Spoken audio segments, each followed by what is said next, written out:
My husband vanished one Tuesday morning, leaving behind nothing but a hastily scribbled note and $200,000 in hidden debt he'd accumulated for his mistress. He thought I would crumble under the weight of financial ruin, believing I'd spend years digging myself out of the hole he'd created. Instead, I channeled my finance degree and industry expertise that he'd always belittled as just a job into a meteoric career rise that landed me in the most unexpected position, directly above him in the corporate hierarchy. The look on Richard's face when he walked into that boardroom and realized his abandoned wife was now his new boss was worth every sleepless night and every tear I had shed. I'd love to know which corner of the globe you're watching from, and if this story speaks to you, make sure to subscribe. Tomorrow's video is one you absolutely can't miss. The morning Richard disappeared started like any other Tuesday. September rain tapped against our bedroom window as I reached across the sheets to find his side of the bed empty and cold. Not unusual, he often left early for breakfast meetings at his investment firm. I stretched, mentally cataloging the day ahead. My presentation to senior management at Meridian Financial, the dinner I needed to prepare for Richard's colleagues, the call to the plumber about our perpetually leaking kitchen faucet. In the kitchen, I noticed his travel mug still in the dish rack. Odd, since his morning coffee was as much a ritual as breathing. That's when I saw the note, propped against the fruit bowl, his handwriting hurried and slanting across the page. "Melissa, I can't do this anymore. I've found something real. Don't try to contact me. I'll have my lawyer handle everything. Richard." 17 words to end 15 years of marriage. 17 words that revealed nothing and everything at once. My hands didn't shake. My coffee cup didn't slip from my grasp in some dramatic display of shock. Instead, a curious calm settled over me as I read the note again. Analytical rather than emotional. This reaction would have surprised Richard, who had always characterized me as overly sensitive and emotionally fragile, descriptions that had never aligned with the woman who'd graduated top of her class with a finance degree, but had somehow, over 15 years of marriage, become the narrative I'd started to believe. I called his office, maintaining the composed voice I used for professional matters. "Richard Maxwell's office," his assistant Diane answered. "Hi, Diane, it's Melissa. Is Richard in today?" A pause. Too long. "He's actually taken a leave of absence. Personal reasons. I thought you would know." "I see. And when did this leave of absence begin?" Another pause. "He submitted the paperwork last week, effective today." Last week, while we were planning our anniversary trip. While he was telling me about the bonus he expected. While he was making love to me on Sunday morning, whispering that I was beautiful. "Thank you, Diane. That's all I needed to know." I hung up before she could offer sympathy I wasn't ready to receive. My next call was to cancel my presentation at Meridian Financial. For the first time in my 10-year career there, I called in sick. Not for heartbreak, but because I suddenly had more urgent matters to investigate. I started with our shared laptop. Richard, overconfident in his technical prowess, had never bothered to clear his browser history or use private browsing. The evidence unfolded with embarrassing ease. Emails to a real estate agent about a beachfront property in San Diego, flight confirmations for two to California departing early that morning, hotel reservations under Richard and Vanessa Maxwell. Vanessa. His 28-year-old assistant from last year who had mysteriously transferred to another department. Richard had called her ambitious but disorganized. Apparently, she had organized her way right into my marriage. Still, none of this explained the uncharacteristic coldness of his departure.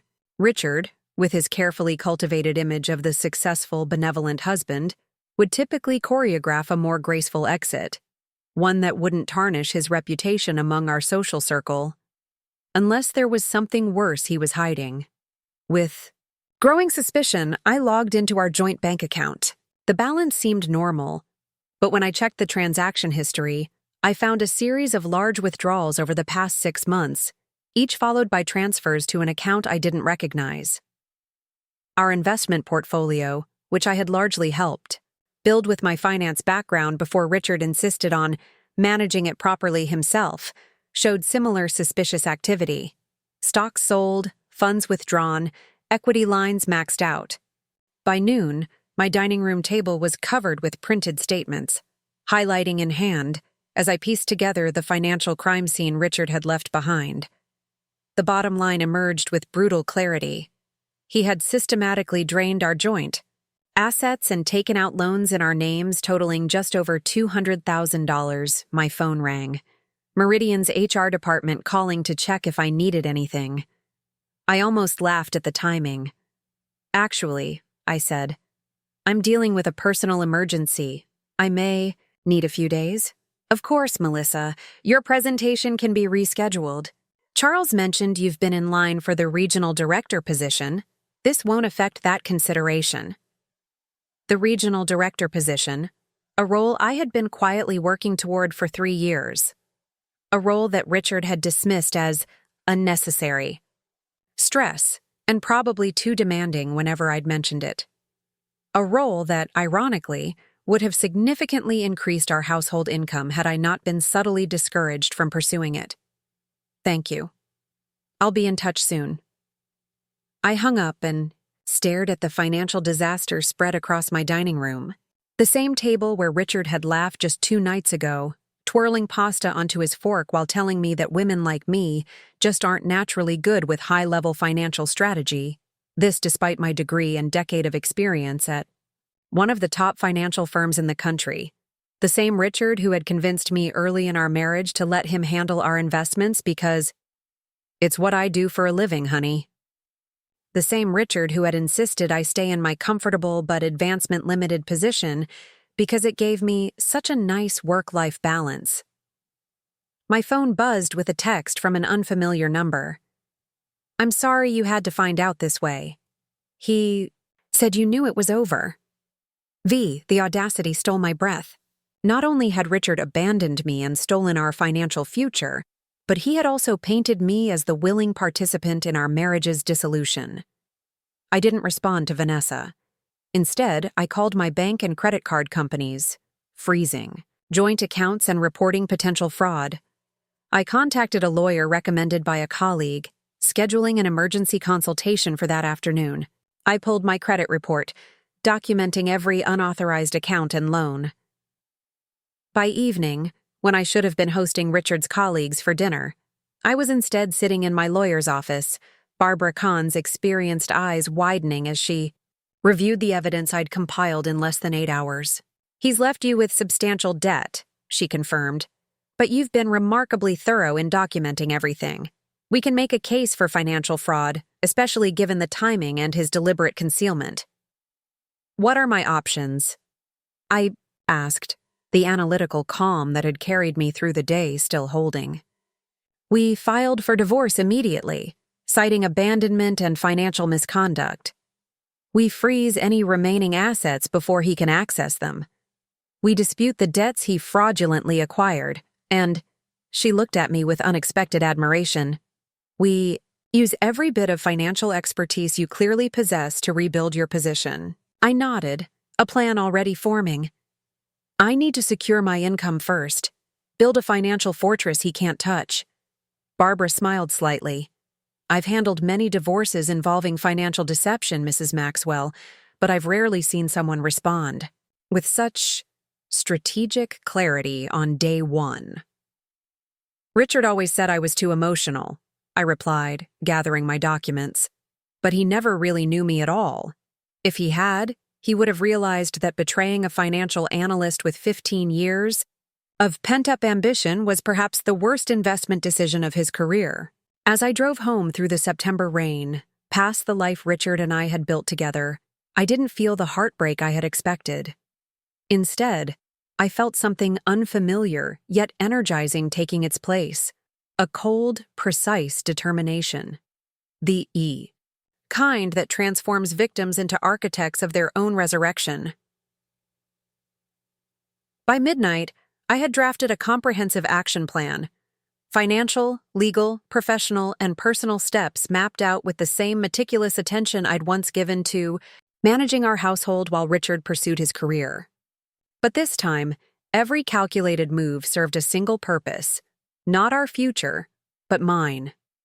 Richard had left me drowning in debt while he pursued his something real. He had no way of knowing that in doing so, he had inadvertently released something equally real in me, the ambitious, strategic woman I had gradually suppressed to maintain our marriage. A woman who now had nothing left to lose and everything to reclaim. The woman who would, though neither of us knew it yet, become his worst nightmare. His boss. A lot of love and effort went into bringing this story to life. If you're enjoying it, we'd be so grateful if you'd subscribe to our channel. Now back to where we left off. The day after Richard's disappearance, I woke before my alarm, my mind already racing with calculations and contingency plans. For the first time in 15 years, I didn't need to consider anyone else's schedule, preferences, or needs. The realization was both liberating and disorienting, like stepping into a room where the furniture had been rearranged. Everything familiar, yet nothing quite where it should be. I made coffee exactly how I liked it. Strong, with just a splash of cream, not the diluted version Richard preferred. This small act of autonomy felt strangely significant as I carried the steaming mug to my home office, a space that had gradually been reduced to a corner desk where I paid bills and organized Richard's tax documents. Today, I reclaimed it entirely, clearing his framed credentials from the wall to make space for my financial command center. I set up 3 distinct workstations: legal, financial, and professional.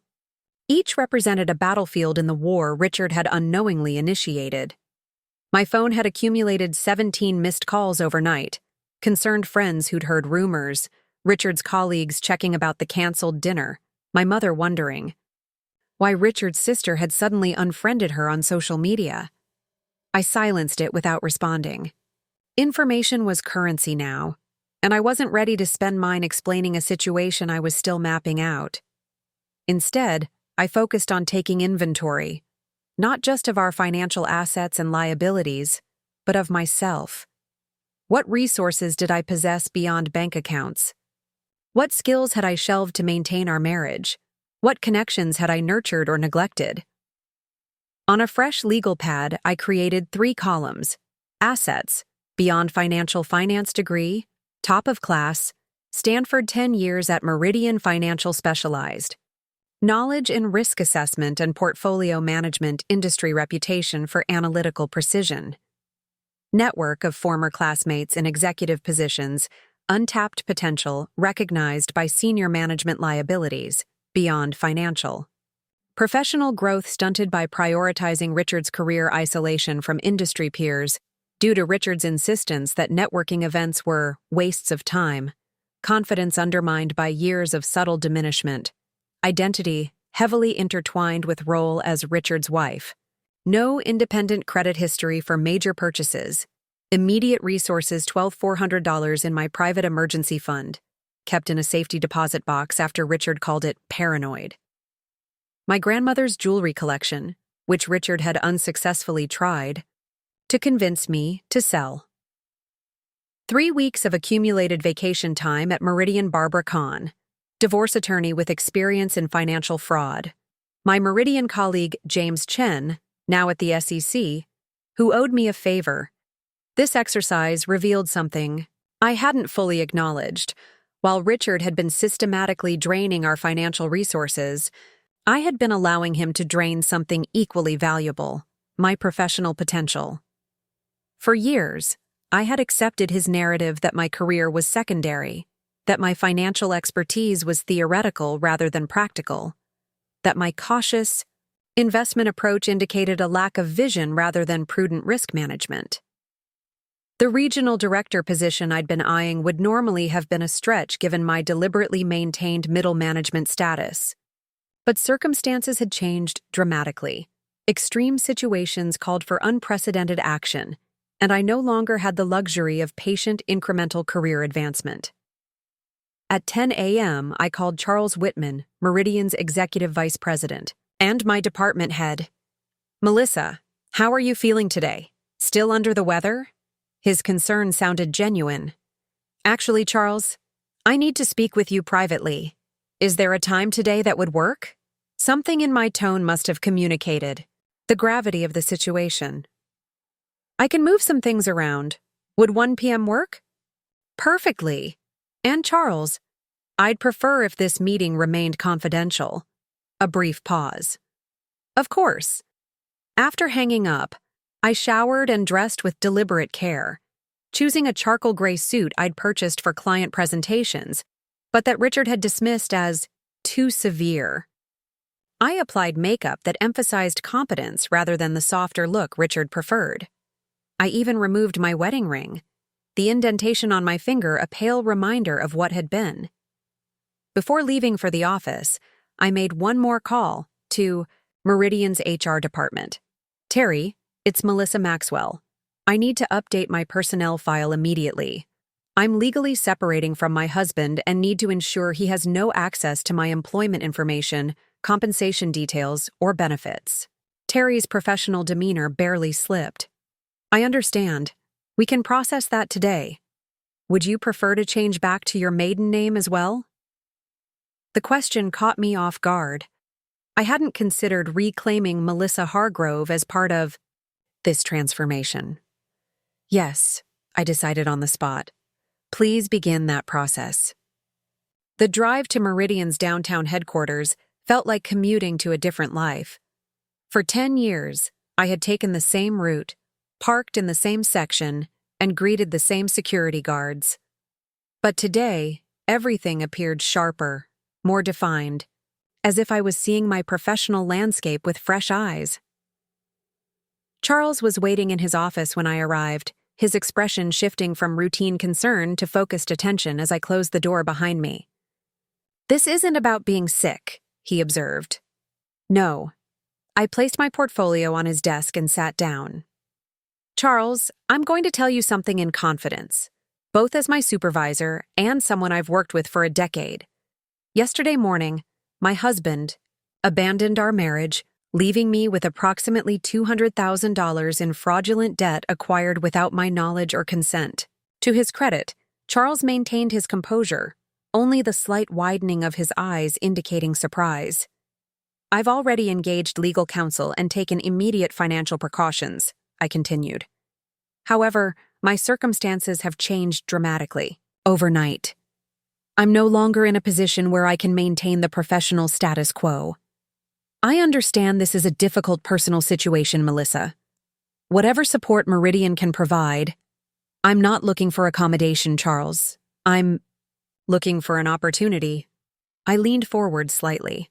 "I want to formally express my interest in the regional director position, and I want to make my case for it now, not when the formal interview process begins next month." Charles studied me with new interest. "That's unusually direct for you, Melissa. My circumstances require directness. My qualifications, however, remain objectively strong regardless of my personal situation." I opened my portfolio and presented him with the document I'd prepared at 5 a.m., a detailed analysis of Meridian's regional performance gaps and my strategic plan to address them. "You prepared this overnight?" He flipped through the pages with growing interest. "I've been preparing it mentally for 3 years, Charles. I simply hadn't put it on paper until now." For the next 30 minutes, I outlined my vision for the regional director role, identifying inefficiencies in our current portfolio management approach, suggesting restructuring of underperforming client segments, and proposing a risk assessment model I'd developed but never formally presented.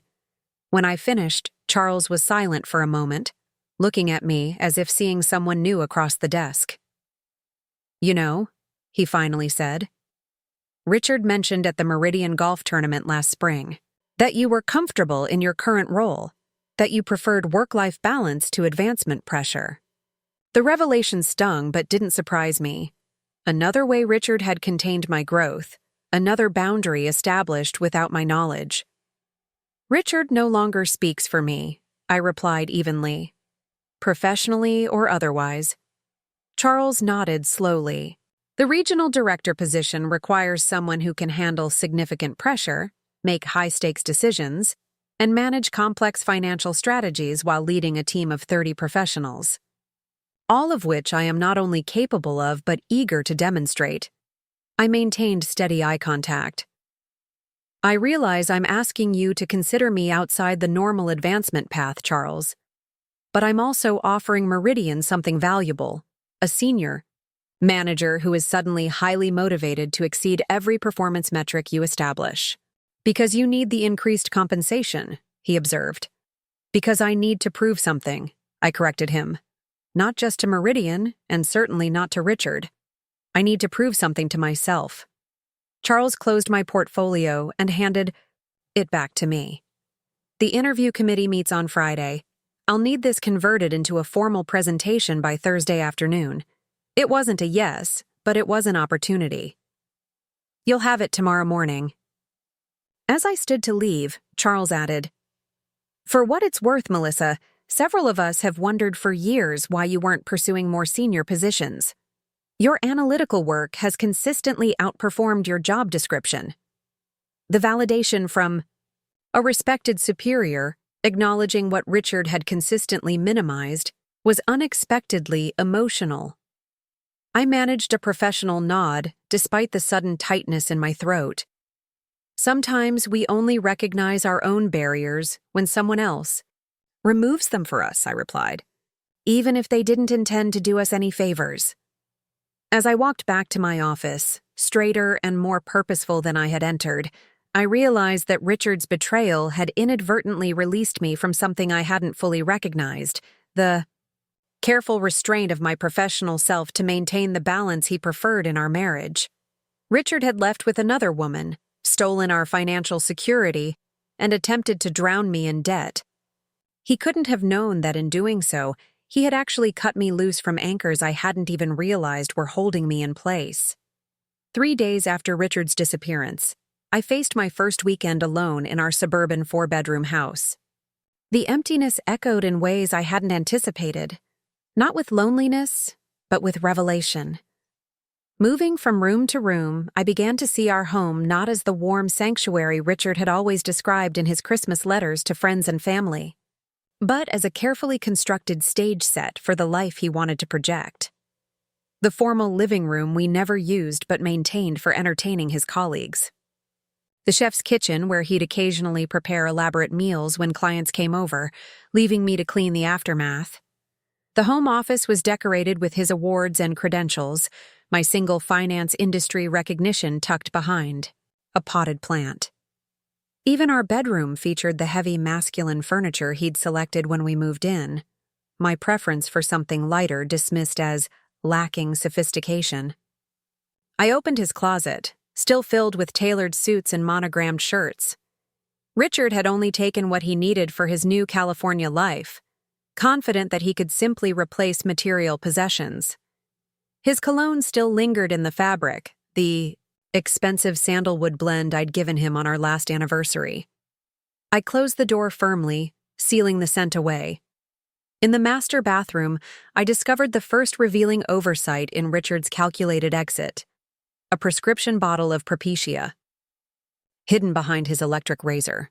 The hair loss medication he'd been secretly taking for 2 years, while attributing his still thick head of hair to good genes. A small deception in the grand scheme of things, but emblematic of Richard's carefully maintained illusions.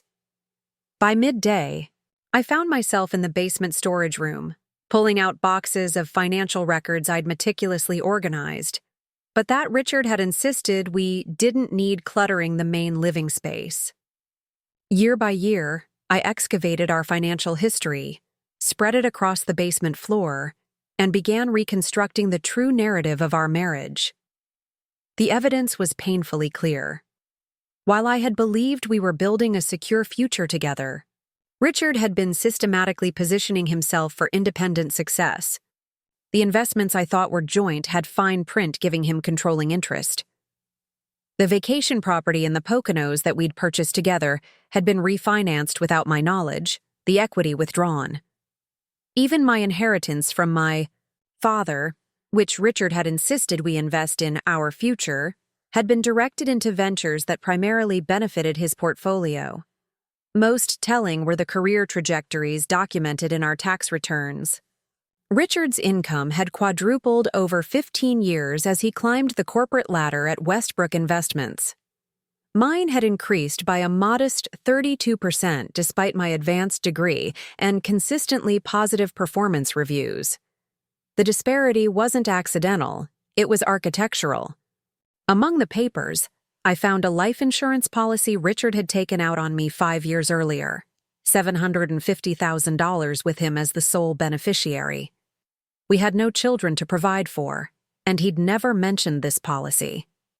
The discovery sent an involuntary shiver down my spine.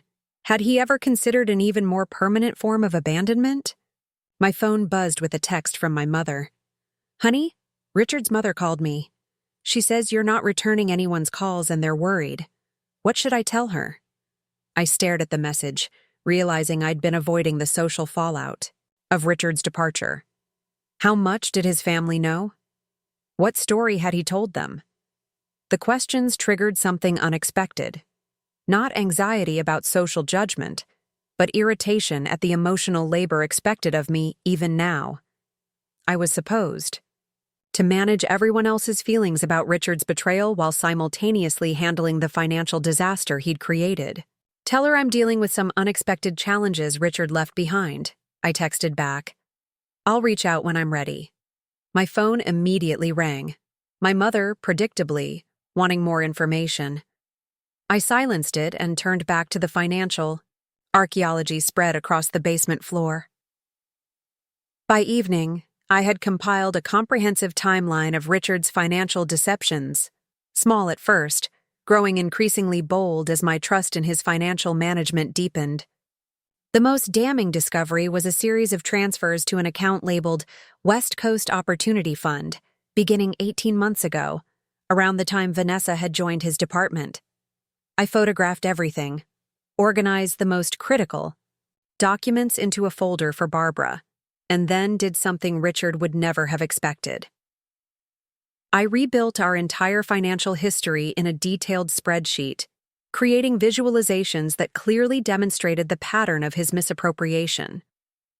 10 hours of concentrated work that leveraged the financial analysis skills Richard had consistently dismissed as too academic for the real world.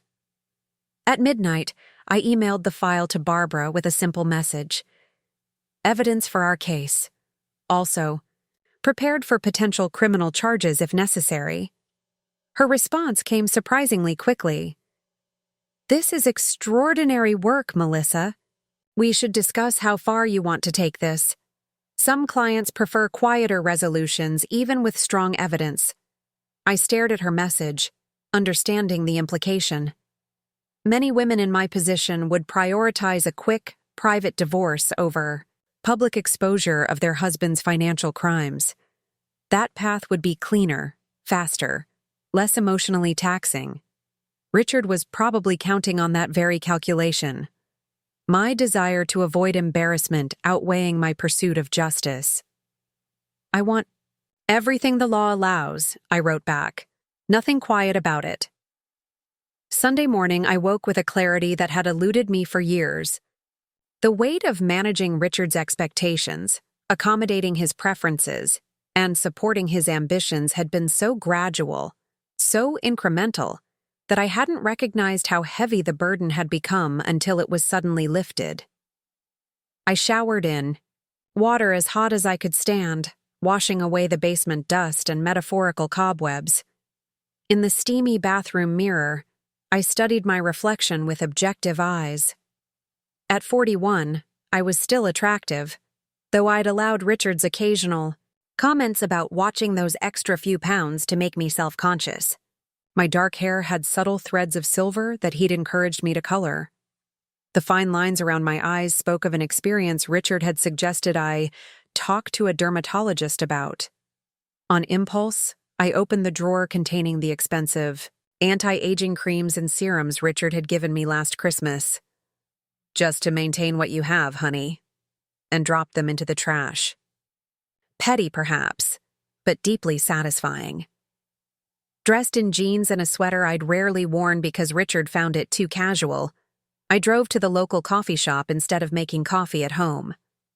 Another small act of liberation, spending $5 on a latte when Richard had always insisted that coffee is coffee and premium cafes were for people who don't understand compound interest. As I sipped my perfectly crafted overpriced coffee, I opened my laptop and began crafting my presentation for the regional director position at Meridian. Charles had given me until Thursday, but I intended to deliver by Monday afternoon, partly to demonstrate my efficiency, but mostly because I needed to channel my churning emotions into productive action. The presentation took shape quickly, drawing on analysis I'd been mentally perfecting for years. I outlined Meridian's regional challenges with clear-eyed precision, identified opportunities our current leadership had overlooked, and proposed a restructuring that would significantly improve portfolio performance while reducing operational costs. The work absorbed me so completely that I barely noticed when someone sat down at the neighboring table, until a familiar voice broke my concentration. "Melissa? I thought that was you." I looked up to find James Chen, my former colleague from Meridian who now worked for the Securities and Exchange Commission. The same James Chen who owed me a professional favor after I'd helped him navigate a potentially career-ending mistake 3 years earlier. "James," I acknowledged, closing my laptop slightly. "It's been a while." He nodded, his expression suggesting he'd heard something about my situation. "I tried calling you yesterday. I'm in town for a conference and thought we might catch up." The calculated casual tone told me everything. News of Richard's departure had reached our professional circles, and James, like everyone else, was curious about the details. Instead of offering the expected emotional response, I made a decision. That would alter the trajectory of everything that followed. "Actually, James, your timing is excellent. I could use your expertise on something." I reopened my laptop, but instead of showing him my Meridian presentation, I pulled up the timeline of Richard's financial activities I'd created. Hypothetically speaking, how interested would the SEC be in this pattern of behavior from a senior investment advisor? James's eyes widened as he scanned the financial timeline on my screen. His coffee sat forgotten as he leaned closer, professional interest. "Overtaking personal curiosity. This is Richard's activity?" he asked, voice lowered despite the ambient noise of the Sunday morning coffee shop. "Hypothetically speaking," I reminded him, though we both knew there was nothing hypothetical about the meticulously documented financial malfeasance displayed in my spreadsheets. James's finger traced a particular sequence of transactions, the series of transfers to the West Coast Opportunity Fund that coincided with Vanessa's appearance in our lives. "These transfers crossed state lines," he noted, "and if they were executed without your knowledge using jointly held assets." He looked up, meeting my eyes directly. "Melissa, this isn't just divorce territory. This could potentially qualify as wire fraud." The word hung between us. Fraud. Criminal, not just civil. A path that would transform Richard's calculated exit strategy into something with far more severe consequences than alimony payments. "Hypothetically," I continued, maintaining the thin veneer of deniability, "would the SEC be interested in examining a senior investment advisor who might be misappropriating client funds alongside personal assets?" James set down his coffee cup with deliberate care. "If you're asking whether the SEC investigates financial professionals who demonstrate patterns of deceptive practices, the answer is absolutely. We consider it a significant red flag when someone shows willingness to commit fraud in their personal finances. And would such an investigation be public record? Once formal charges are filed, yes." He studied me with new appreciation. "Melissa, what exactly are you planning?" I closed my laptop, suddenly aware that the coffee shop, with its weekend crowd of familiar neighborhood faces, wasn't the appropriate venue for this conversation. "I'm planning to rebuild my life, James," starting with a foundation of truth, rather than convenient fictions. He nodded slowly. I'm staying at the Marriott downtown. Perhaps we could continue this conversation somewhere more private, say 1 hour from now? I'll be there. As I drove to the Marriott, I wrestled with the implications of involving the SEC. Barbara had warned that pursuing financial justice could complicate and extend the divorce proceedings. The conventional wisdom was clear.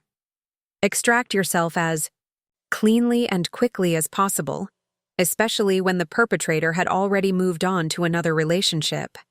But conventional wisdom assumed conventional motivations.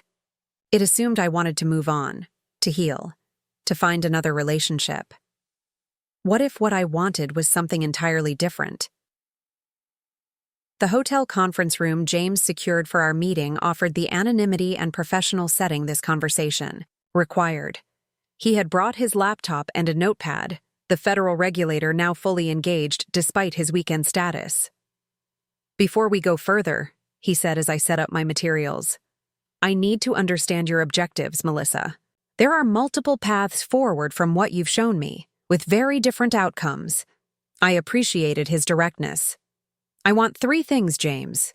First, I want financial recovery, not just from the divorce settlement, but full restoration of what was taken from me. Second, I want professional consequences for Richard's actions. And third, I paused, carefully selecting my words. I want him to face me directly when it happens. James leaned back in his chair, assessing me with new eyes. The first 2 are straightforward legal matters. That third objective is more personal. Yes. You understand that SEC investigations typically take months, sometimes years, and that we don't choreograph confrontations between parties. I understand the standard process, I acknowledged.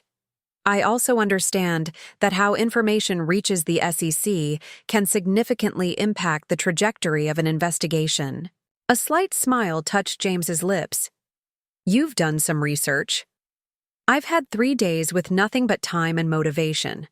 For the next 2 hours, James and I engaged in what could only be described as strategic planning, examining Richard's financial activities through the lens of securities regulations, identifying which actions cross the line from unethical to illegal, and mapping out a documentation trail that would be compelling to federal investigators. The strongest case involves these transactions. James indicated a cluster of transfers in my timeline. If Richard used client funds or leveraged insider information to finance these investments, that's where the SEC's interest would be most focused. And the California property purchases? If he used fraudulently obtained funds for those transactions, they could potentially be subject to asset freezes or forfeitures. James made another note. Melissa, I have to ask, how did you miss these activities as they were happening? With your financial background? The question stung, but it was valid. Richard compartmentalized our finances early in our marriage, I explained. He handled investments and major assets. I managed household expenses and my own retirement account. He created a narrative that his investment approach was sophisticated and dynamic, too complex to explain in the limited time we had together. Paused, confronting the uncomfortable truth. And I accepted that narrative because it was easier than questioning whether my husband respected my financial expertise. It was easier to believe he was protecting me from complexity rather than hiding his deceptions. James nodded, understanding in his eyes. Reminds me of the Madoff case. Even financial professionals can be deceived by those they trust. The proximity blinds you to patterns you'd immediately recognize in a stranger's behavior. His comparison to one of history's most notorious financial criminals wasn't lost on me. Richard isn't Bernie Madoff, I said. No, James agreed. Madoff's fraud was measured in billions. But the psychology, the manipulation of trust, the creation of information asymmetry, the careful cultivation of a particular image, that's remarkably similar. As our meeting concluded, James outlined next steps with the clinical precision of a federal investigator. I'll take this information back to my superiors as a confidential tip. Given the evidence you've compiled and Richard's position at Westbrook, they'll likely open a preliminary inquiry. That process is internal and confidential. And if they find cause to proceed, then it becomes an official investigation. Westbrook would be notified, Richard would be interviewed, and depending on the findings, civil charges could be filed. Criminal referrals would go to the Justice Department if warranted. I gathered my materials, mentally calculating timelines. How long is the preliminary inquiry? Typically 4 to 6 weeks. But Melissa, he added with emphasis, once this process begins, it has its own momentum. The SEC isn't a tool for personal vendettas. I'm not pursuing a vendetta, James. I'm pursuing justice. And there's a difference. I held his gaze steadily. Richard made a calculated decision to betray not just our marriage, but our financial partnership. He assumed I would be too emotional, too embarrassed, or too intimidated to hold him fully accountable. And he was wrong about that, James observed. He was wrong about many things. I extended my hand professionally. Thank you for your guidance. Today. As I drove home from the Marriott, a notification appeared on my phone, an email from Barbara with divorce papers ready for my review. The legal process was proceeding on schedule, creating the foundation for my financial separation from Richard.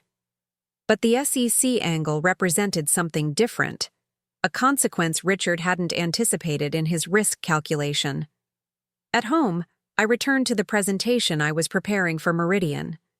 The regional director position now represented more than career advancement or financial necessity. It was the first structural element in rebuilding my life on my own terms. I worked until midnight, refining my analysis and strengthening my recommendations. When I finally closed my laptop, I realized I had spent the entire day focused on strategy and action, not on grief or betrayal. The emotions were still there, of course, hurt, anger, humiliation simmering beneath the surface, but they had been channeled into productive energy rather than consuming me. Monday morning, I arrived at Meridian an hour early, dressed in a navy suit that communicated authority without apology. I had my presentation ready, my strategy mapped out, and a new understanding of exactly what I was capable of when necessity stripped away self-doubt. Charles looked surprised when I appeared in his doorway. Melissa, I wasn't expecting you until Thursday. I prefer to exceed expectations rather than merely meet them, I replied, placing my presentation folder on his desk, especially when circumstances require exceptional performance. He glanced at the folder, then back at me with newfound respect. I've cleared my calendar until 9. Walk me through your vision for the regional division. For the next hour, I presented not just a plan for managing Meridian's regional office, but a comprehensive strategy for transforming its performance.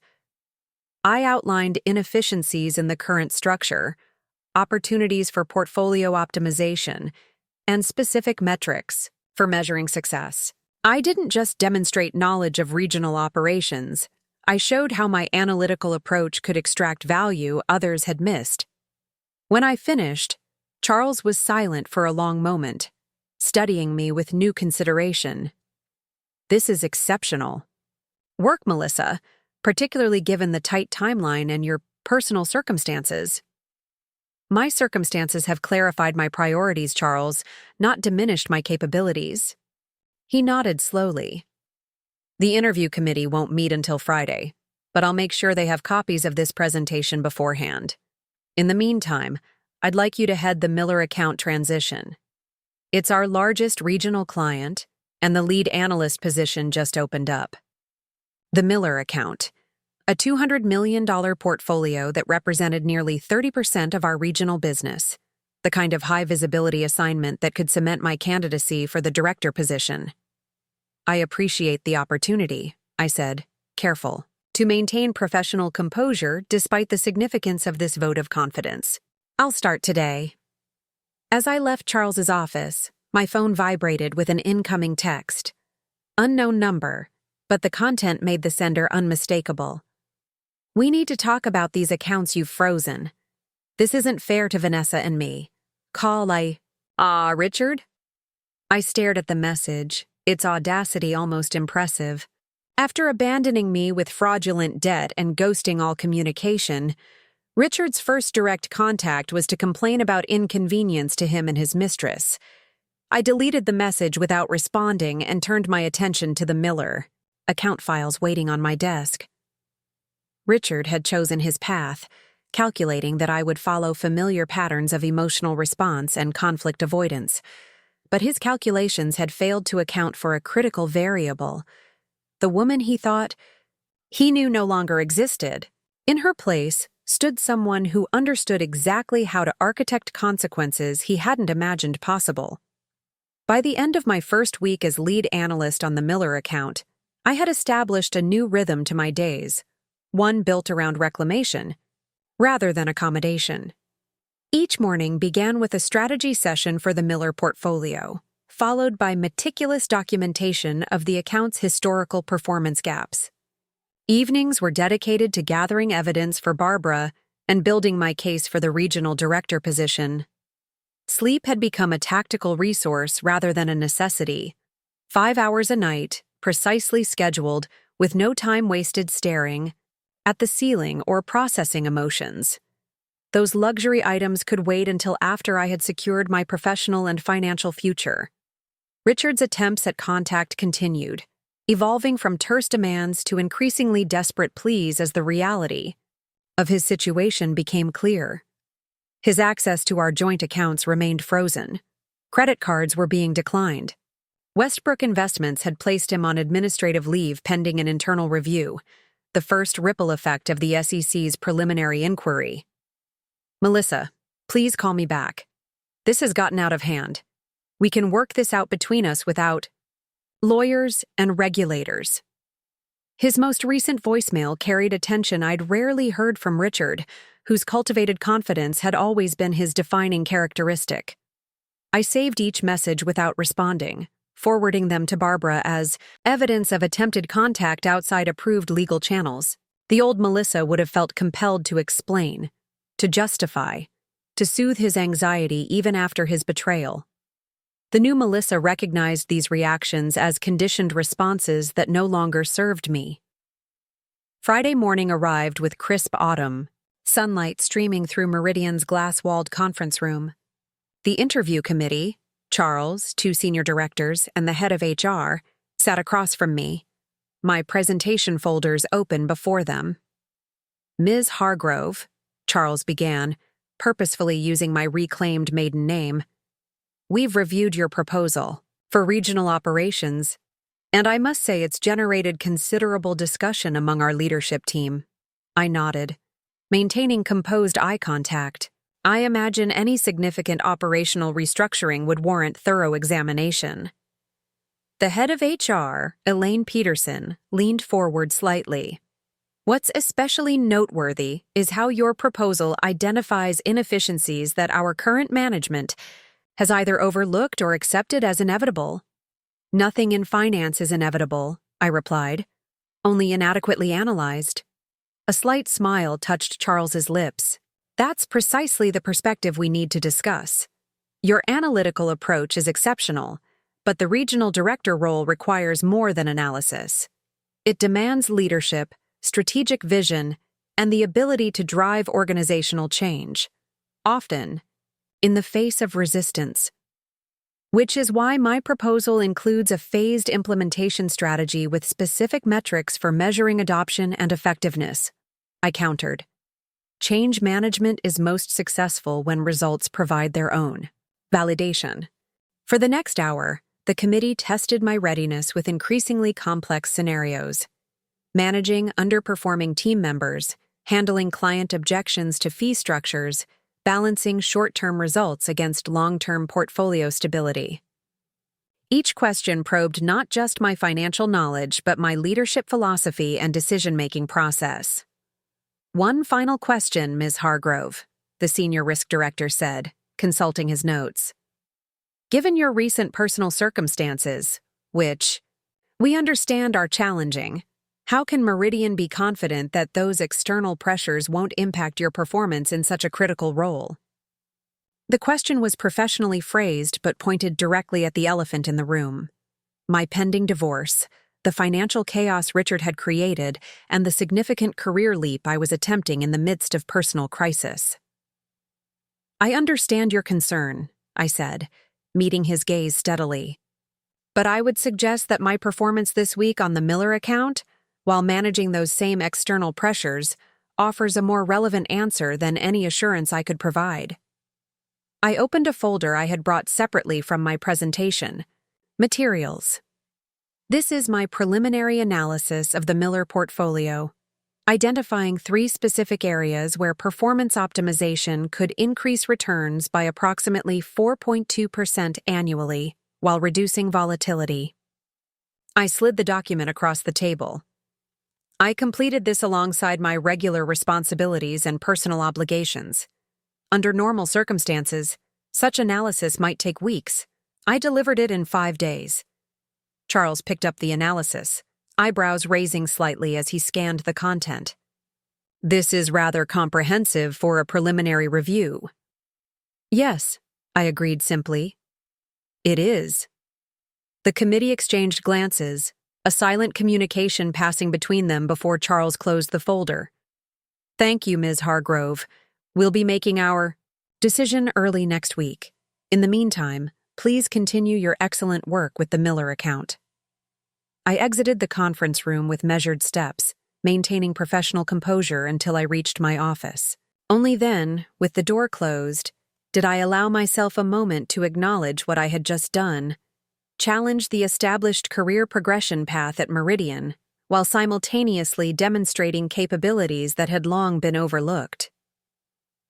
My phone vibrated with an incoming call. Barbara with an update on the divorce proceedings. We've received a response from Richard's attorney, she informed me. They're proposing a settlement that would split the debt equally between you, with Richard taking responsibility for 70% of the asset division.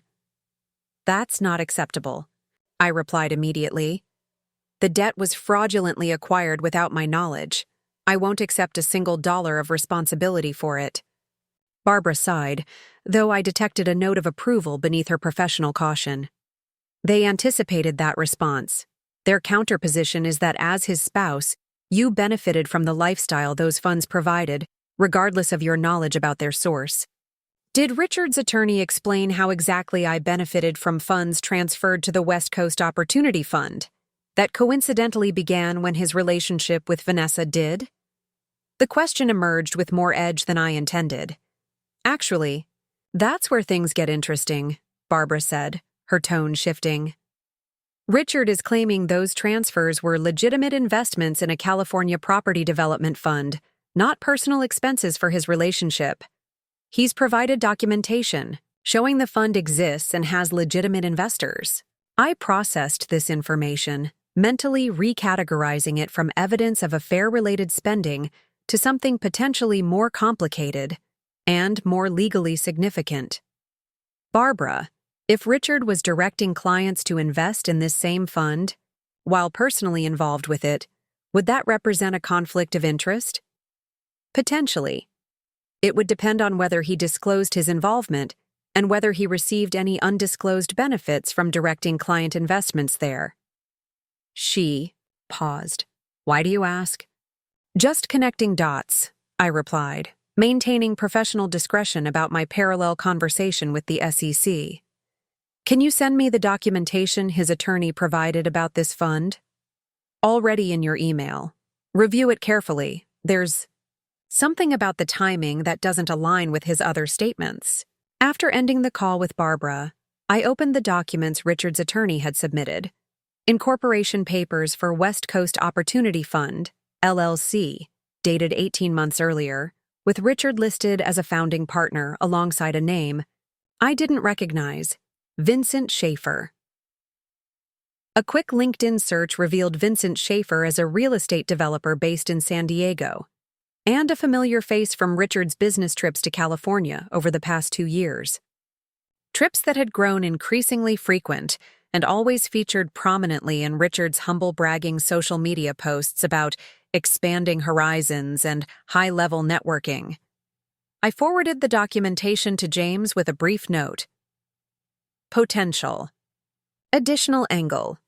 Richard claims a legitimate investment vehicle, but timing coincides with both the relationship and his increased client recommendations for California property investments.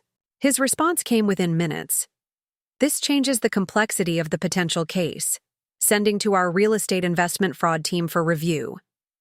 As I prepared to leave the office that Friday evening, Charles appeared in my doorway, an unusual occurrence this late in the day. "Do you have plans this weekend, Melissa?" he asked, his tone casual, but his expression suggesting the question was more significant than it appeared.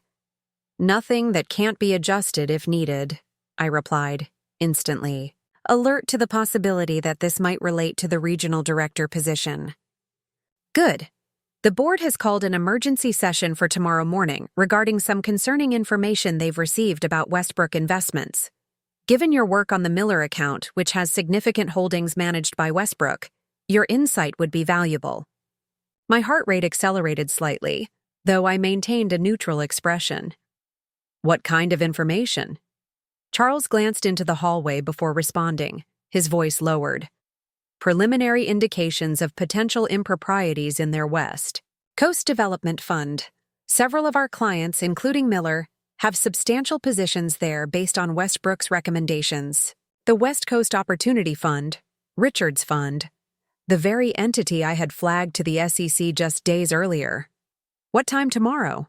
I asked, careful to show appropriate professional concern without revealing my personal connection to the matter. 9 a.m., Boardroom A. Charles studied me for a moment. "You don't seem surprised." I composed my response carefully. "Financial improprieties rarely emerge without warning signs, Charles. The challenge is recognizing those signs before they escalate to crisis." He nodded slowly. "That's precisely the perspective we need tomorrow. The board wants to understand our exposure and options before the markets open Monday."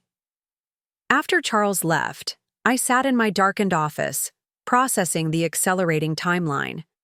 What I had expected to take weeks was unfolding in days.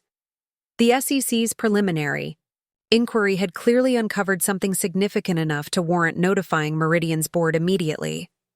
My phone vibrated with another call from Richard, his fifth today. This time I answered. "Melissa, thank God," he blurted, relief evident in his voice. "We need to talk. Things are happening that you don't understand."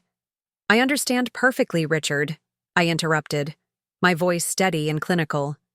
"And I'll be in Boardroom A at Meridian tomorrow morning when the board discusses exactly what's happening with your West Coast Opportunity Fund."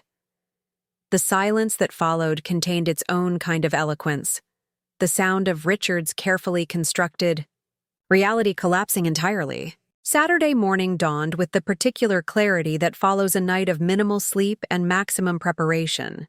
After Richard's stunned silence on the phone, he had launched into a frantic explanation about misunderstandings and temporary liquidity issues with the West Coast Fund, technical language designed to obscure the simple truth.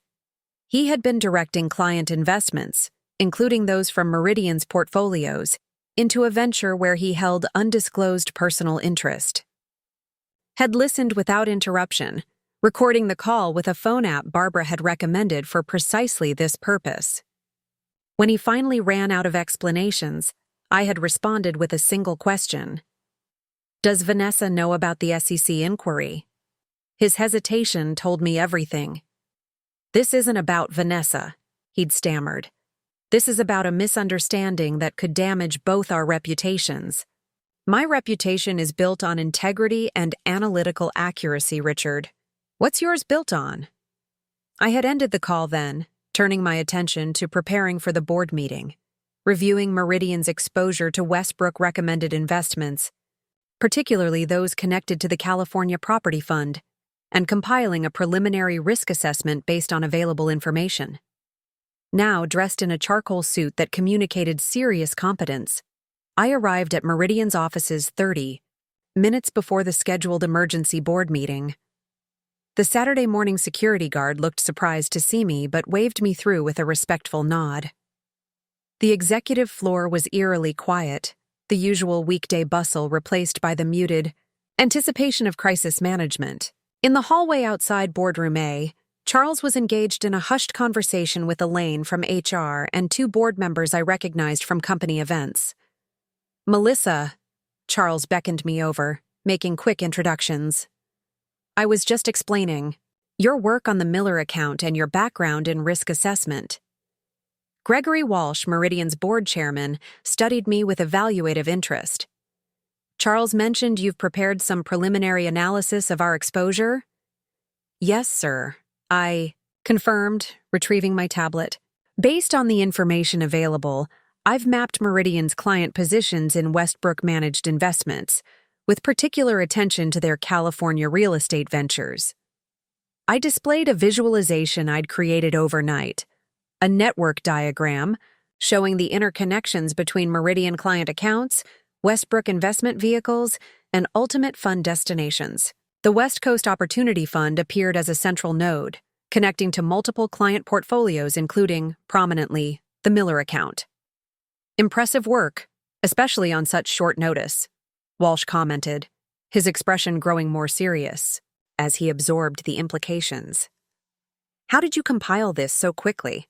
"Pattern recognition is my specialty," I replied, careful to remain professional rather than revealing my personal connection to the information. Once I identified the consistent routing of funds through specific Westbrook vehicles to California, property investments, the structure became clear. Walsh exchanged glances with the other board member before addressing Charles. "We should begin. The SEC representatives will be joining us in 15 minutes. My pulse quickened. "The SEC is attending this meeting?" "Yes," Charles confirmed. "They contacted our compliance department late yesterday with specific questions about our relationship with Westbrook. Given the potential regulatory implications, we invited them to brief the board directly." As we entered the boardroom, I maintained outward composure while internally processing this development.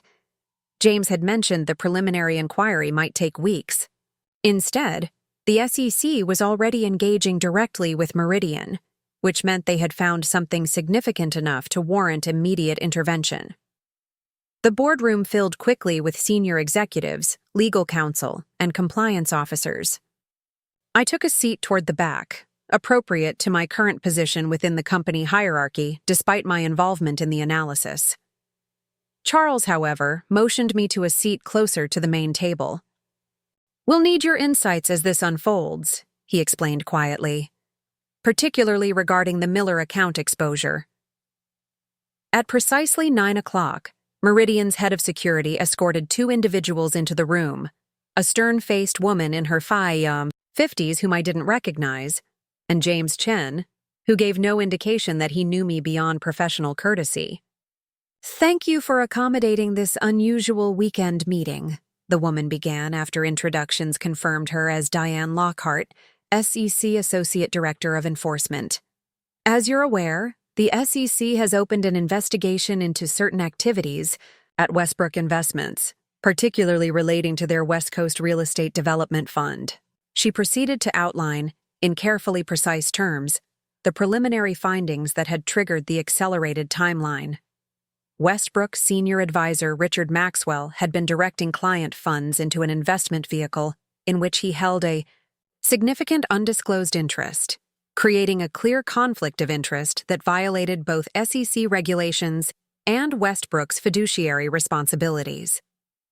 Our initial review suggests approximately $42 million of investor funds have been directed to this entity over the past 18 months, Lockhart continued, including substantial positions from Meridian client portfolios.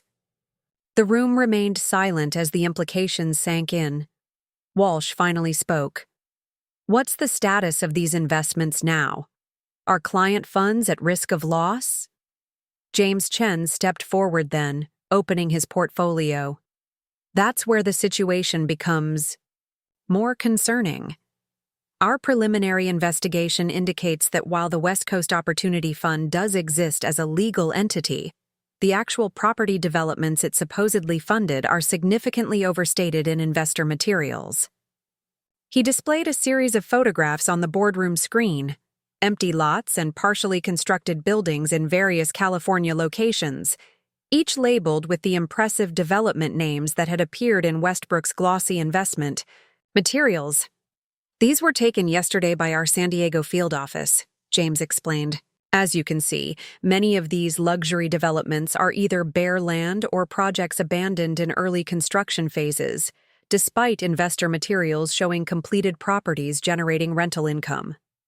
The revelation sent a ripple of murmured concern through the boardroom. This wasn't just a technical violation of disclosure requirements, it carried hallmarks of actual fraud. "What are the next steps from the SEC's perspective?" Charles asked, his expression grave. "We've already instructed Westbrook to freeze all accounts connected to the fund pending our investigation," Lockhart replied. "We're working with the U.S. Attorney's Office to determine whether criminal charges are warranted. For Meridian's part, we'll need complete access to all records relating to client investments in Westbrook-recommended vehicles, particularly those connected to West Coast properties." As the discussion continued, focusing on Meridian's compliance obligations and client protection strategies, I maintained professional attention while my mind processed the personal implications of what was unfolding. Richard hadn't just left me with fraudulent debt. He had been operating a sophisticated investment scheme that now threatened the financial security of Meridian's clients. The meeting continued for nearly 3 hours, with technical questions about exposure limits, client communication strategies, and regulatory reporting requirements. Throughout, I provided specific insights about the Miller account's vulnerability, demonstrating both my detailed knowledge of the portfolio and my analytical approach to risk mitigation. As the meeting concluded, Walsh addressed the room with the measured gravity of experienced leadership. "Our priority must be protecting our clients while fully cooperating with the investigation.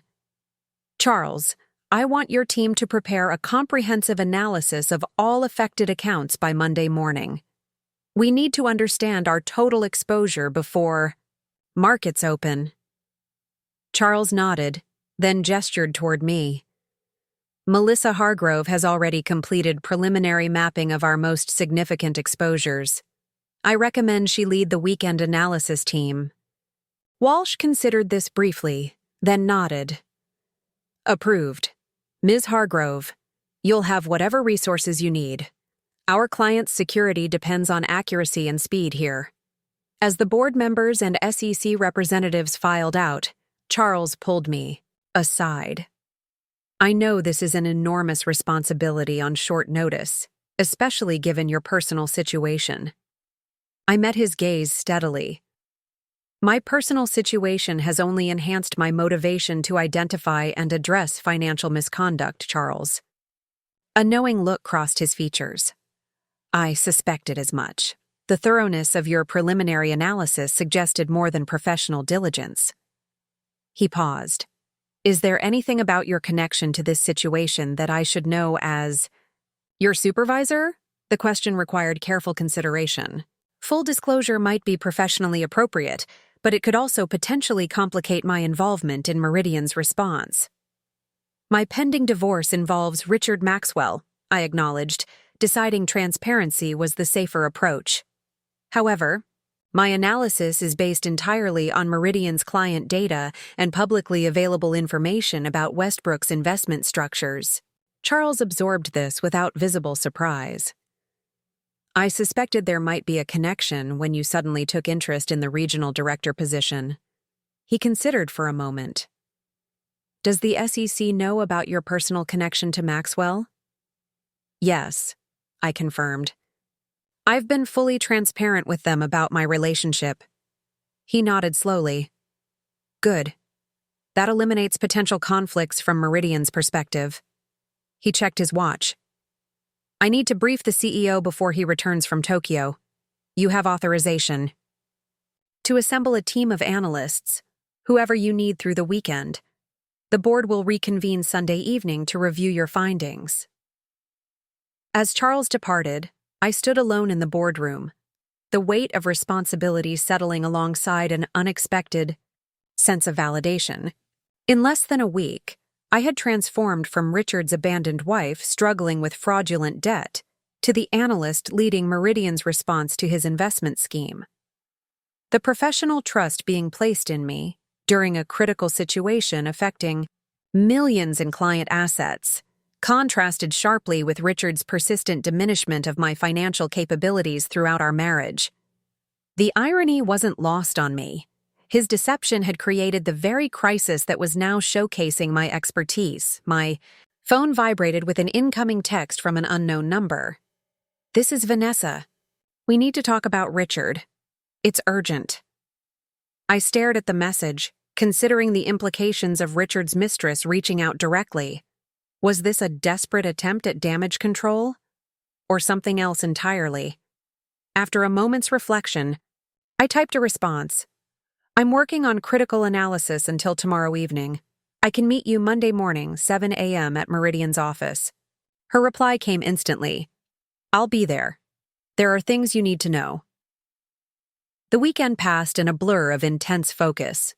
I assembled a team of Meridian's top analysts, converting a conference room into a command center for mapping our clients' exposure to Richard's scheme. Sleep became an optional luxury as we constructed a comprehensive picture of the damage.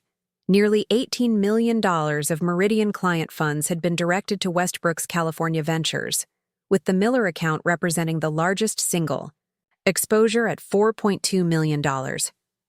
By Sunday evening, we had prepared a detailed presentation for the board, complete with risk assessments, client impact analyses, and recommended mitigation strategies.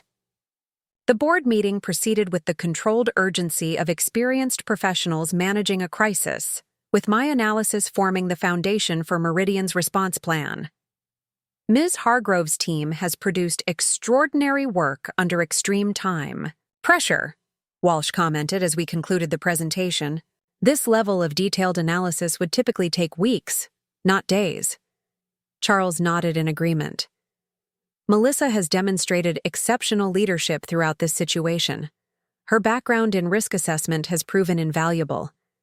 The professional validation was satisfying, but even more significant was the subtle shift in how Meridian's leadership now perceived me. Not as a mid-level analyst with solid technical skills, but as someone capable of strategic leadership during a crisis. Monday morning arrived with the gray light of early autumn. I reached Meridian at 6:30 a.m., allowing time to prepare for my meeting with Vanessa. I had spent the brief hours between the board meeting and my return to the office researching everything I could find about her. LinkedIn profile showing her rapid promotion at Westbrook before her abrupt transfer 6 months ago. Instagram photos featuring expensive vacations that seemed beyond her likely salary. And a now-deleted profile on a professional networking site that mentioned her expertise in client relationship management for high-net-worth portfolio development. I chose to meet her in a small conference room near Meridian's reception area, rather than my office, maintaining professional territory while keeping her separate from the secured areas where our crisis response was headquartered. At precisely 7 a.m., reception called to announce her arrival. I instructed them to escort her up, using the time to center myself. Whatever Vanessa wanted, whatever things I needed to know, I was determined to maintain the emotional equilibrium I had established since Richard's departure. The woman who entered the conference room bore little resemblance to the polished, confident figure from her social media. Vanessa Parker looked exhausted, her designer outfit slightly rumpled, her typically perfect makeup applied with less precision than her photos suggested was her norm. At 28, she should have projected youthful energy. Instead, she carried the weight of someone who had discovered the true cost of her choices.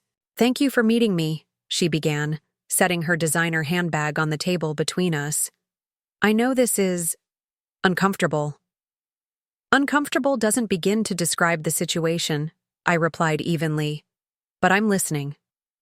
She took a deep breath, hands clasped tightly before her. Richard lied to me. He lied to everyone. And now he's gone. This was not what I had expected. Gone? Since when? Saturday night, after the SEC contacted Westbrook formally. She brushed a strand of hair from her face, a nervous gesture. He told me he needed to handle some business complications and would be back Sunday morning. He took his passport and cash from our safe. His phone goes straight to voicemail. I processed this information, professional analysis overtaking personal reaction. If Richard had fled, the implications for the investigation and for recovery of diverted funds became significantly more complicated. "Why are you telling me this?" I asked, studying her with careful neutrality. Her composure fractured slightly. "Because I'm scared. Because the FBI visited our condo yesterday asking questions about offshore accounts I knew nothing about. Because Richard told me you were a vindictive ex who couldn't accept that he'd moved on. But now I'm finding out that everything he told me was a lie." "Including what, specifically?" I prompted, needing clarity rather than emotional. "Declarations. That you had agreed to the divorce months ago but were making it difficult out of spite. That the debt was accumulated jointly during your marriage for investments you had both approved. That you had your own secret accounts he'd discovered." She looked up, meeting my eyes directly. "That you were emotionally unstable and financially irresponsible." The character assassination shouldn't have surprised me, yet hearing Richard's fabricated narrative laid bare still carried a sting. He had constructed an entire alternate reality to justify his betrayal. "None of that is true," I stated simply. "I know that now." Vanessa's voice held the hollow resignation of someone confronting an unwelcome truth. "I found documents in his home office after the FBI left. Financial records, account statements, notes about transferring client funds. And this," she reached into her bag, withdrawing a folder which she pushed across the table. "He had this in a hidden safe behind his desk calendar." Inside the folder, I found what appeared to be a contingency plan.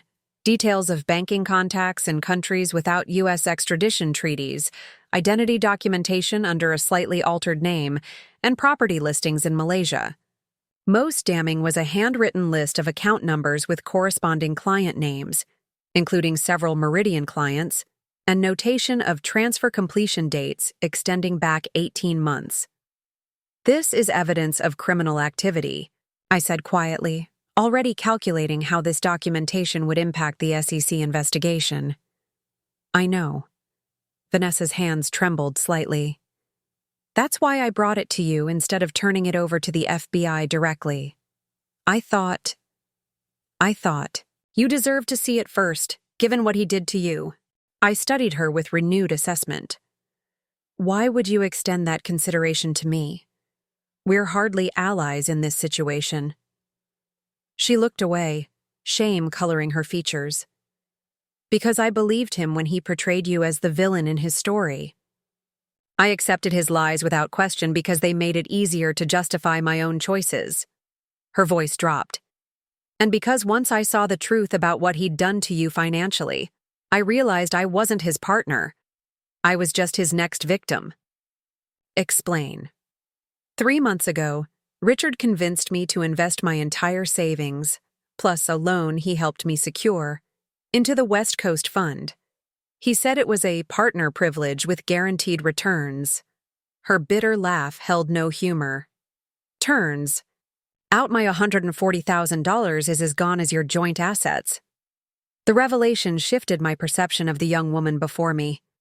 Not just the other woman who had participated in destroying my marriage, but another financial casualty of Richard's expanding circle of deception.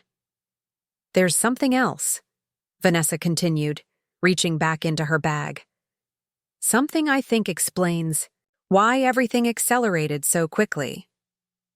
She placed a formal-looking letter on the table, Westbrook Investment Group letterhead, addressed to Richard, dated just 3 weeks before he had abandoned our marriage. This was with the other documents. "It's from Westbrook's compliance department." I scanned the letter quickly, its contents illuminating the timing of Richard's sudden departure. An internal audit had flagged unusual patterns in client fund allocations to West Coast property investments. The compliance officer had requested detailed documentation of due diligence processes and client authorization forms by the end of the month. Essentially, the proof Richard couldn't provide without exposing his scheme. He knew he was about to be caught, I concluded, the timeline finally making sense.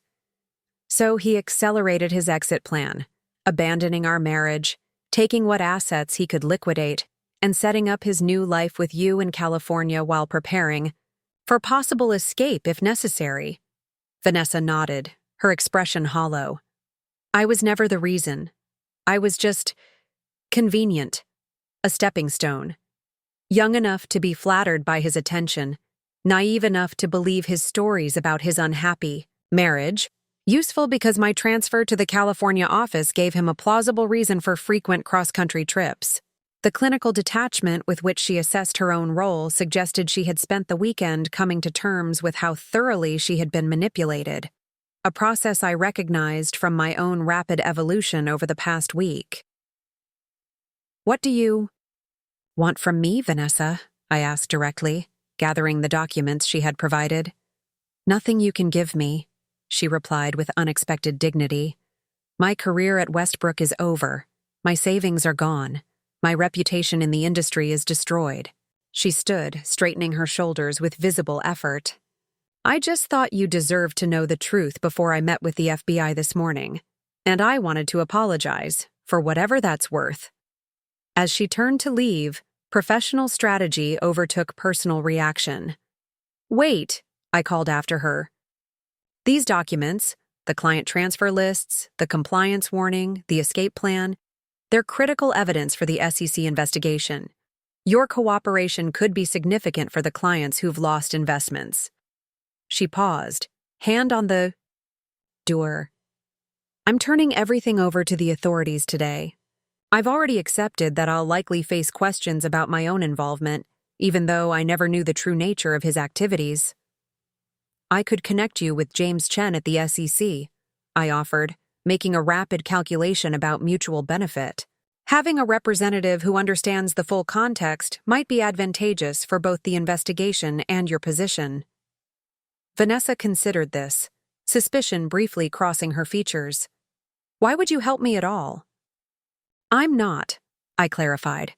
I'm helping Meridian's clients recover their investments by ensuring all evidence reaches the appropriate investigators in a coordinated manner. Your situation is incidental to that priority. A faint, bitter smile touched her lips. You really are everything he said you weren't. Smart, strategic, and completely clear-eyed. No wonder he was intimidated by you. After she left, I immediately contacted James, briefing him on Richard's disappearance and the additional evidence Vanessa had provided. His response was immediate. The FBI would accompany SEC investigators to take her statement, and Interpol would be notified about Richard's potential flight. As I concluded the call, Charles appeared in the doorway, his expression conveying news. Before he spoke, the regional director position, he began without preamble. The board has made their decision. I straightened, mentally shifting from the Richard crisis back to my professional trajectory. I understand. When will they announce their selection? They already have. The executive committee held an emergency vote last night after your presentation. Charles extended his hand formally. Congratulations, Regional Director Hargrove. Your appointment is effective immediately. The professional validation landed differently than I had anticipated, not with triumphant elation, but with the steady satisfaction of appropriate recognition. This wasn't an emotional victory, it was the logical outcome of demonstrated capability. Thank you, I replied, accepting his handshake with appropriate professionalism. I appreciate the board's confidence. It's more than confidence, Charles clarified. It's recognition of exceptional performance under extraordinary circumstances. Your handling of this crisis, maintaining analytical precision while navigating what must be personally difficult revelations, demonstrated exactly the leadership qualities Meridian needs. As Charles outlined the transition details, I realized that in just 7 days, every aspect of my life had been fundamentally transformed. My marriage ended, my financial situation overturned, my career accelerated, and now, most ironically, my professional advancement directly linked to exposing the financial scheme orchestrated by the husband who had consistently undermined my capabilities. Richard had disappeared with stolen funds and a false identity, likely fleeing to a country beyond the reach of U.S. authorities. Yet somehow, against all his calculations, I was the one emerging stronger from the wreckage he had created. 2 weeks into my role as regional director, I settled into the corner office that had once seemed an impossible aspiration. Floor-to-ceiling windows offered expansive views of the city skyline, the physical elevation a fitting parallel to my professional ascent. The office had been redecorated to my specifications. Gone were the heavy masculine furnishings of my predecessor, replaced with clean contemporary lines and subtle sophistication that reflected my own aesthetic rather than accommodating someone else's expectations. My assistant Malcolm knocked lightly before entering with the morning briefing folder, a ritual we had established to start each day with comprehensive awareness of market movements, client concerns, and team performance. Metrics. The Miller account quarterly review materials are ready for your approval, he noted, placing the folder on my desk.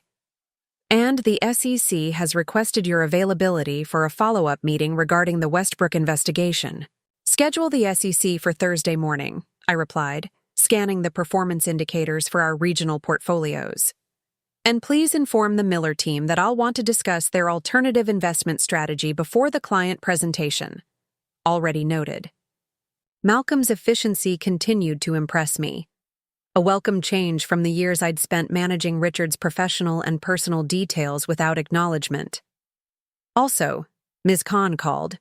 She says there are developments in your personal matters that require immediate attention. I looked up from the reports, instantly alert. Barbara never used phrases like immediate attention without significant cause. Get her on the line, please. As Malcolm withdrew to make the call, I turned to the window, gathering my thoughts. The investigation into Richard's financial scheme had expanded dramatically over the past 2 weeks. What had initially appeared to be a case of improper client fund management had evolved into evidence of a sophisticated fraud operation involving multiple Westbrook advisors and approximately $86 million in misappropriated investments. Throughout this period, Richard remained missing. The FBI had tracked his initial flight to Singapore but lost his trail during a layover in Kuala Lumpur. The Malaysian authorities were cooperating, but the working theory was that he had obtained false identification and potentially crossed into a neighboring country with less rigorous banking oversight. My desk phone lit up with Barbara's call. "Melissa," she began without preamble, "they've found Richard." I sat down, immediately calculating implications. Alive? Yes.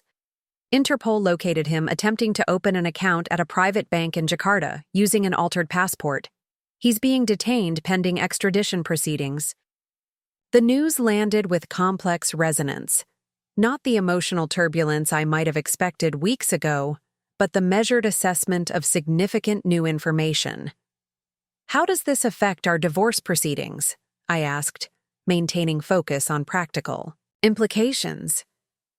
That's why I called immediately, Barbara replied, her tone indicating professional urgency. The federal prosecutors have frozen all of Richard's assets, including those you're claiming in the divorce settlement. They're moving to seize properties purchased with what they're classifying as proceeds of financial crimes. I processed this rapidly. Including our house. Yes. The federal case now intersects directly with our division of assets. We need to file an amended claim immediately asserting your status as an innocent spouse with legitimate claim to certain properties, particularly the house, and any investments you can demonstrate were funded from your income rather than Richard's. I'll come to your office this afternoon, I decided, already mentally cataloging the documentation I would need to compile. 2 o'clock? Perfect. Bring everything showing your financial contributions to joint assets. And Melissa. Barbara. Paused briefly. Richard's being charged with multiple federal crimes carrying potential sentences exceeding 20 years. This is no longer just about financial separation. After ending the call, I sat motionless at my desk, absorbing the implications. Richard hadn't just abandoned me with fraudulent debt. He had constructed an entire criminal enterprise that now threatened to entangle even legitimately acquired assets in legal seizure proceedings. My intercom buzzed with Malcolm's voice. The Miller team is assembled in the conference room whenever you're ready. I'll be there in 5 minutes, I responded, closing the morning reports and gathering the portfolio analysis I'd prepared specifically for this meeting. The ability to compartmentalize, to set aside the seismic personal developments involving Richard's capture and focus entirely on client portfolio strategy, was a skill I had honed over years of maintaining professional performance despite Richard's undermining comments and emotional manipulations. Now it served me in separating federal investigations and asset seizure concerns from the immediate priority of Meridian's largest regional client. In the conference room, 8 portfolio managers and analysts waited expectantly. Just 3 weeks earlier, I had been one of them, a capable mid-level professional whose opinions were valued but whose advancement had been deliberately constrained. Now I directed their strategy, approved their decisions, and held ultimate responsibility for their collective performance. Good morning, I began, taking the seat at the head of the table. I've reviewed the quarterly presentation for the Miller account, and while the performance recovery following the Westbrook situation is commendable, I see opportunities for further optimization. For the next hour, I guided them through specific portfolio adjustments, risk recalibrations, and strategic positioning for anticipated market shifts. The team's responsiveness reflected their growing confidence in my leadership, a trust earned through the crisis management that had elevated me to this position. As the meeting concluded, Charles appeared in the doorway, gesturing for me to join him. His expression suggested news beyond routine operational matters. The FBI just called, he informed me once we were alone in the hallway. They want to interview you about Richard's operation. Apparently, they've found documentation suggesting he may have attempted to manipulate Meridian's investment decisions through your position here. I absorbed this with a measured reaction. That's impossible. Richard never had access to my client recommendations or investment decisions. I assured them of that. Charles nodded.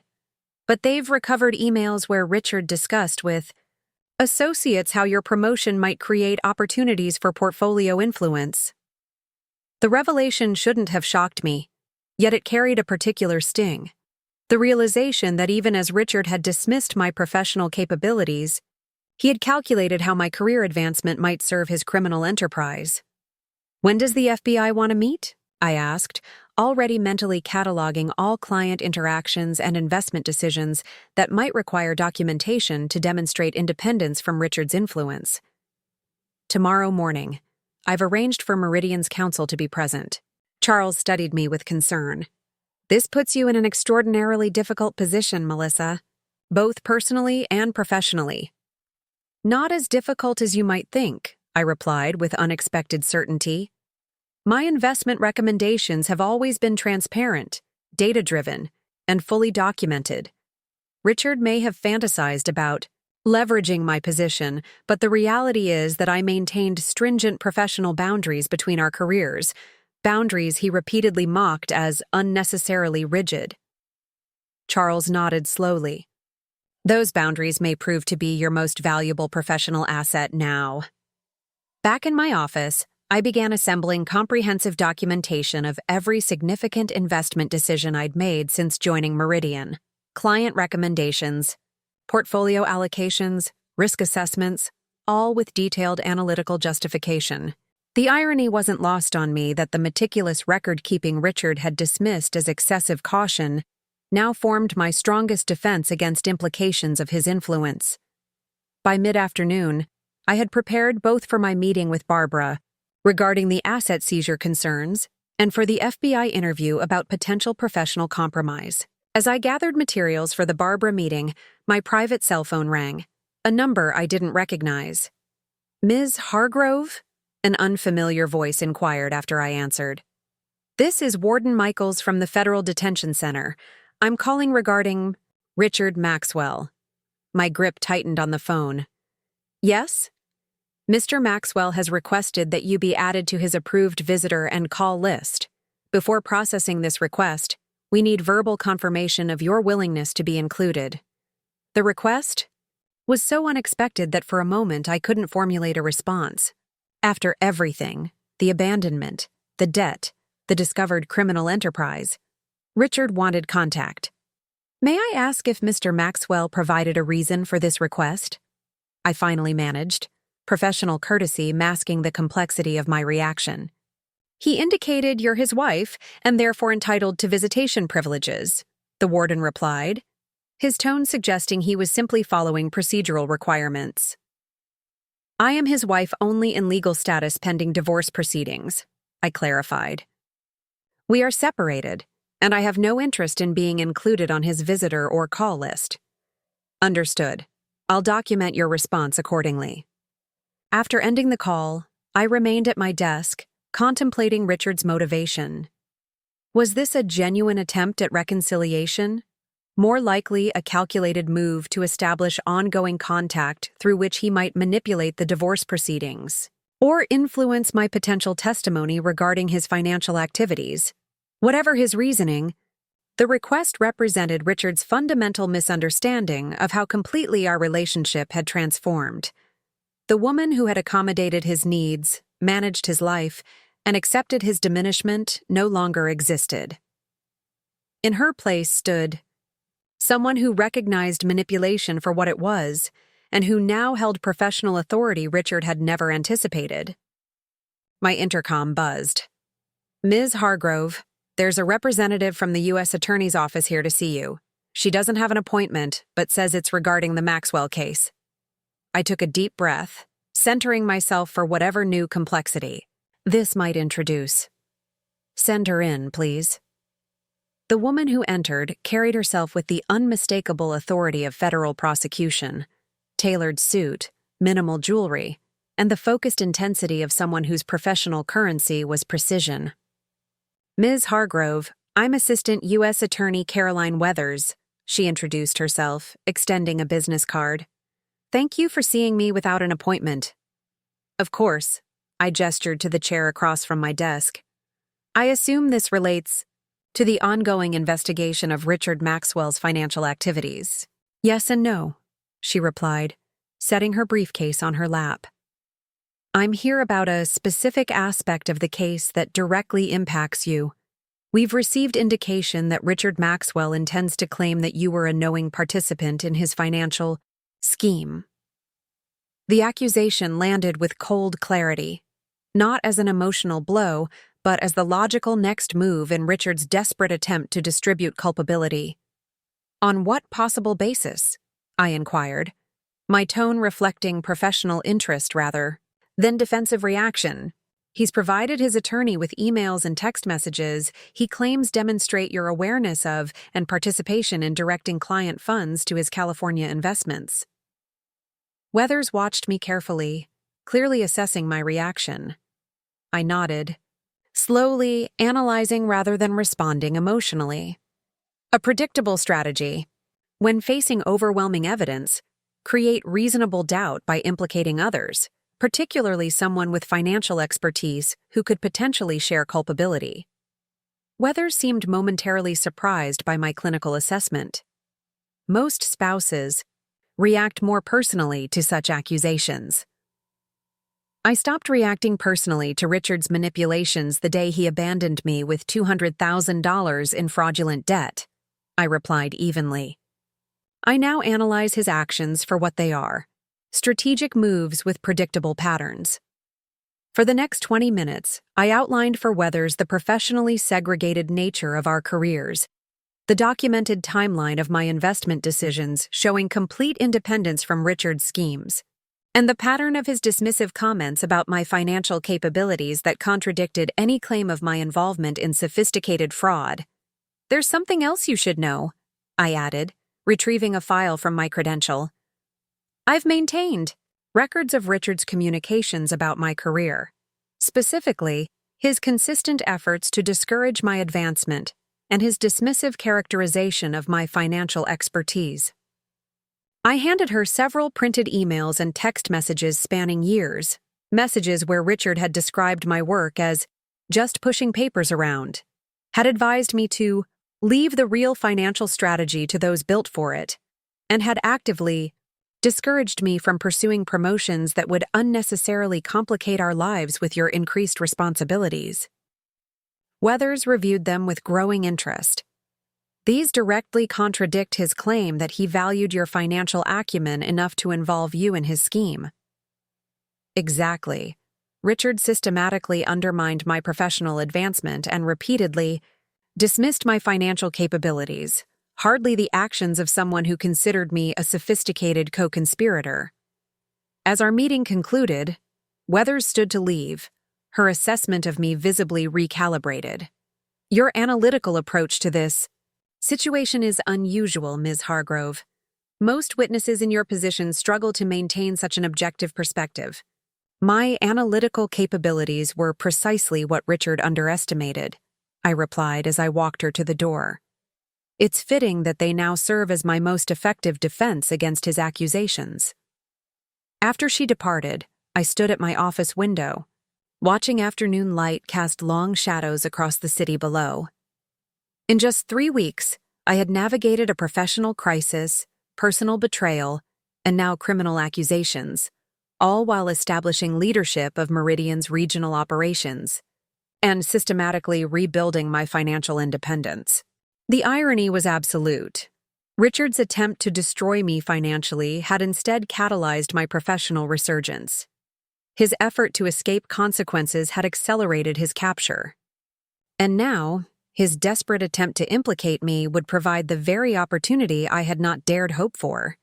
The chance to confront him directly, not as his abandoned wife seeking emotional closure, but as a financial expert whose testimony could ensure his accountability.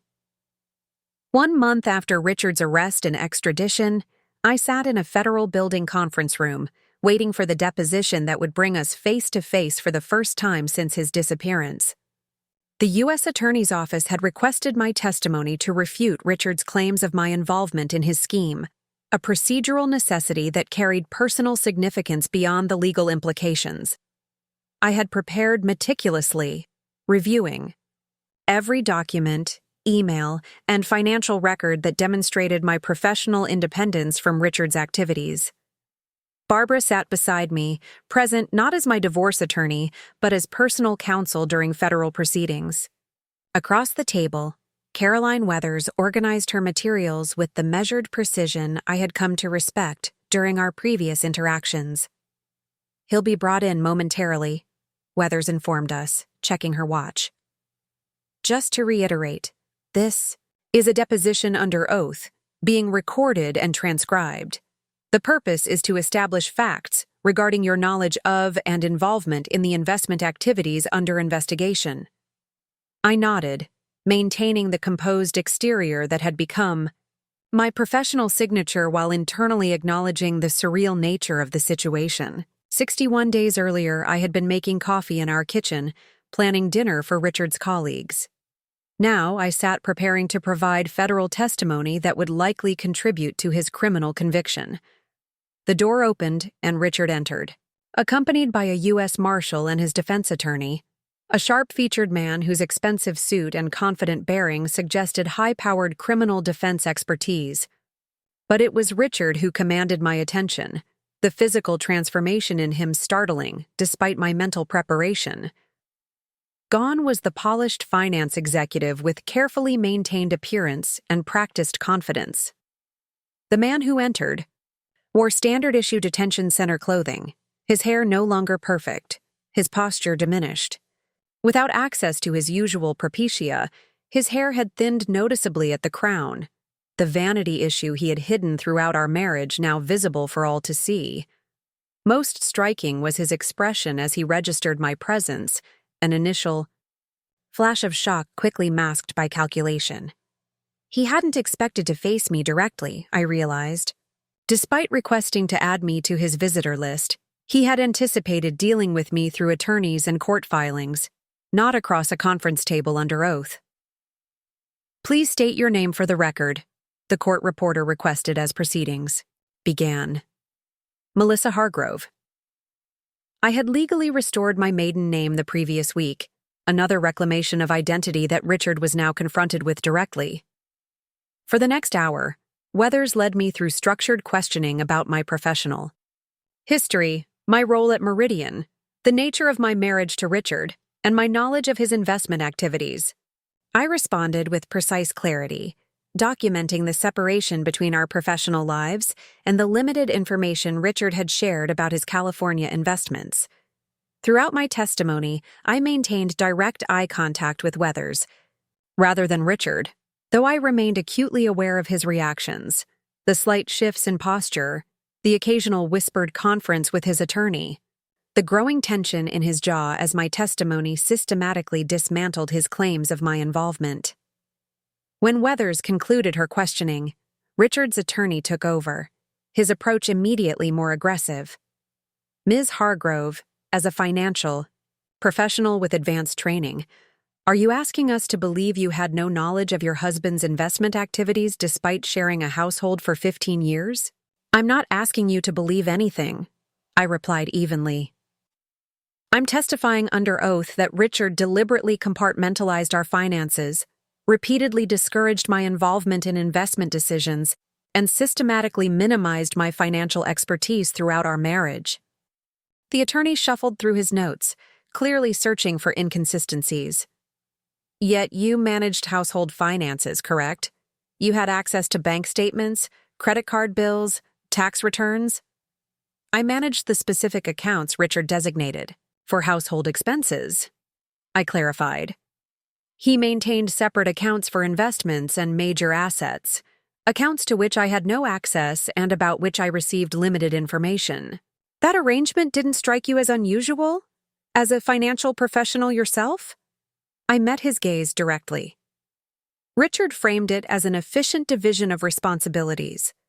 When I expressed interest in our broader financial picture, he typically responded with comments like, "Don't worry your pretty head about complex investments," or "Stick to the household budget, honey. That's more your speed." For the first time, I allowed my glance to shift briefly to Richard, whose expression tightened. At hearing his own condescending phrases quoted back, "You expect us to believe that you, a Harvard-educated financial analyst, accepted such dismissive treatment of your expertise?" The attorney's tone suggested skepticism designed to undermine my credibility. "I didn't merely accept it," I corrected him. "I documented it, for years." I gestured toward the exhibit folder Weathers had prepared. Those exhibits include 15 years of emails, text messages, and witness statements in which Richard consistently undermined my financial capabilities, discouraged my professional advancement, and maintained rigid separation between his investment activities and my financial roles. Richard shifted uncomfortably, leaning toward his attorney for a hurried, whispered exchange. The pattern was familiar, Richard realizing he had miscalculated, attempting to adjust strategy mid-course. "Let's discuss your recent promotion at Meridian." His attorney pivoted, clearly abandoning the line of questioning that had backfired. "Convenient timing, wouldn't you say? Just as investigations into your husband's activities intensified, you suddenly received a significant advancement." "There was nothing sudden about it," I replied. "My promotion resulted from demonstrating exceptional crisis management skills during Meridian's response to the very fraud scheme we're discussing today. A scheme that victimized our clients and that I helped expose through detailed forensic analysis." The questioning continued for another hour, becoming increasingly technical as Richard's attorney attempted to establish financial entanglements that might suggest my knowledge of or benefit from his criminal activities. Throughout, I maintained precise, documented responses that systematically dismantled each implication of involvement. When the formal deposition concluded, Richard's attorney requested a brief recess before the secondary statements Weathers had planned. As the room cleared, leaving only Richard, his attorney, Barbara, and me, Richard finally addressed me directly. Melissa. His voice carried that familiar tone, the one he had used when trying to manage difficult situations through charm and persuasion. This has all spiraled out of control. We need to talk privately. Find a reasonable resolution. I studied him with clinical detachment, noting the calculation behind his apparent reasonableness. Any communication should go through our respective attorneys, Richard. This isn't who we are, he persisted, leaning forward slightly. 15 years together, and now we're adversaries in a federal case? There are better solutions for both of us. What solution are you proposing? Barbara interjected professionally. My client has provided truthful testimony under oath about her non-involvement in your client's activities. Richard's attorney whispered something to him, but Richard shook his head slightly, determined to establish direct communication. Melissa, you know how these cases work. If we present a unified front, negotiate a reasonable settlement, we both benefit. Your career continues its upward trajectory. I accept responsibility for certain oversights. Everyone moves forward. The offer was classic Richard, vague promises of mutual benefit masking his desperate attempt to mitigate consequences. I almost admired the audacity of suggesting unified front weeks after attempting to implicate me in his crimes. Let me be perfectly clear, I replied, my voice even but firm. I have built a successful career despite your consistent undermining. I have reclaimed financial stability despite the fraudulent debt you left me. I have established professional credibility by helping Meridian protect clients from your investment scheme. I have no interest in, need for, or benefit from any unified front with you. Richard's practiced composure slipped momentarily, frustration breaking through. You've made your point, Melissa. The promotion, the name change, the tough professional stance. I get it. You're independent now. But pragmatically, working together through this situation benefits us both. No, Richard, I corrected him quietly. It benefits you. And for 15 years, I prioritized what benefited you over what was right for me. That pattern ended the day you left. His expression hardened, the charming facade dissolving entirely. You're making a mistake.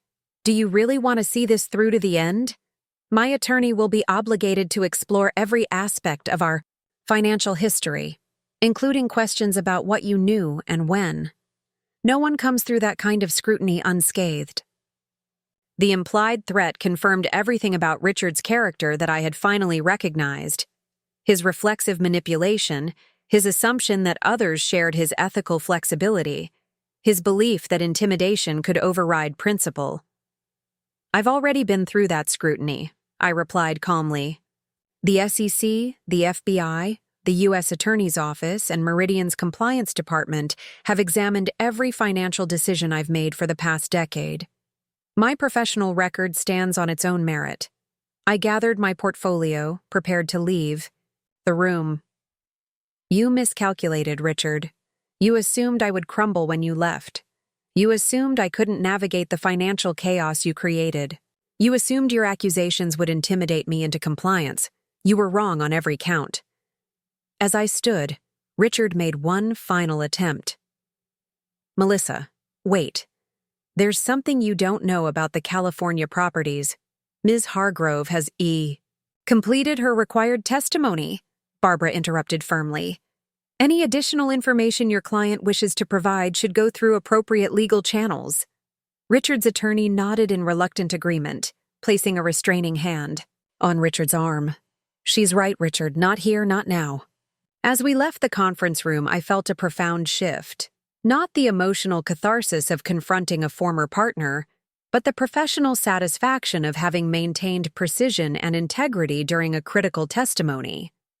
The woman who had once measured her worth through Richard's approval had been replaced by someone who recognized her own value independently of external validation. In the elevator, Barbara gave me an appraising look. That was remarkable composure, especially during his direct appeals. It wasn't difficult, I replied with genuine realization. Richard's manipulative tactics only work when you still value his opinion or fear his disapproval. I no longer do either. Outside the federal building, autumn sunlight cast long shadows across the plaza as government employees and visitors moved purposefully between buildings. I paused, taking in the ordinary activity continuing around me despite the extraordinary transformation of my own circumstances. What happens next? I asked Barbara as we walked toward the parking structure. The U.S. attorney will use your testimony to refute Richard's claims of your involvement. Based on the evidence presented today, they'll likely file additional charges related to witness tampering for his attempts to implicate you. She checked her watch. And we have our court date for the divorce proceedings next week, where we'll address the asset division given the federal seizure auctions. I nodded, mentally cataloging the remaining steps toward complete legal and financial separation from Richard. The process that had once seemed overwhelmingly complex now appeared as a series of straightforward procedural requirements, each moving me closer to the fully independent life I was constructing.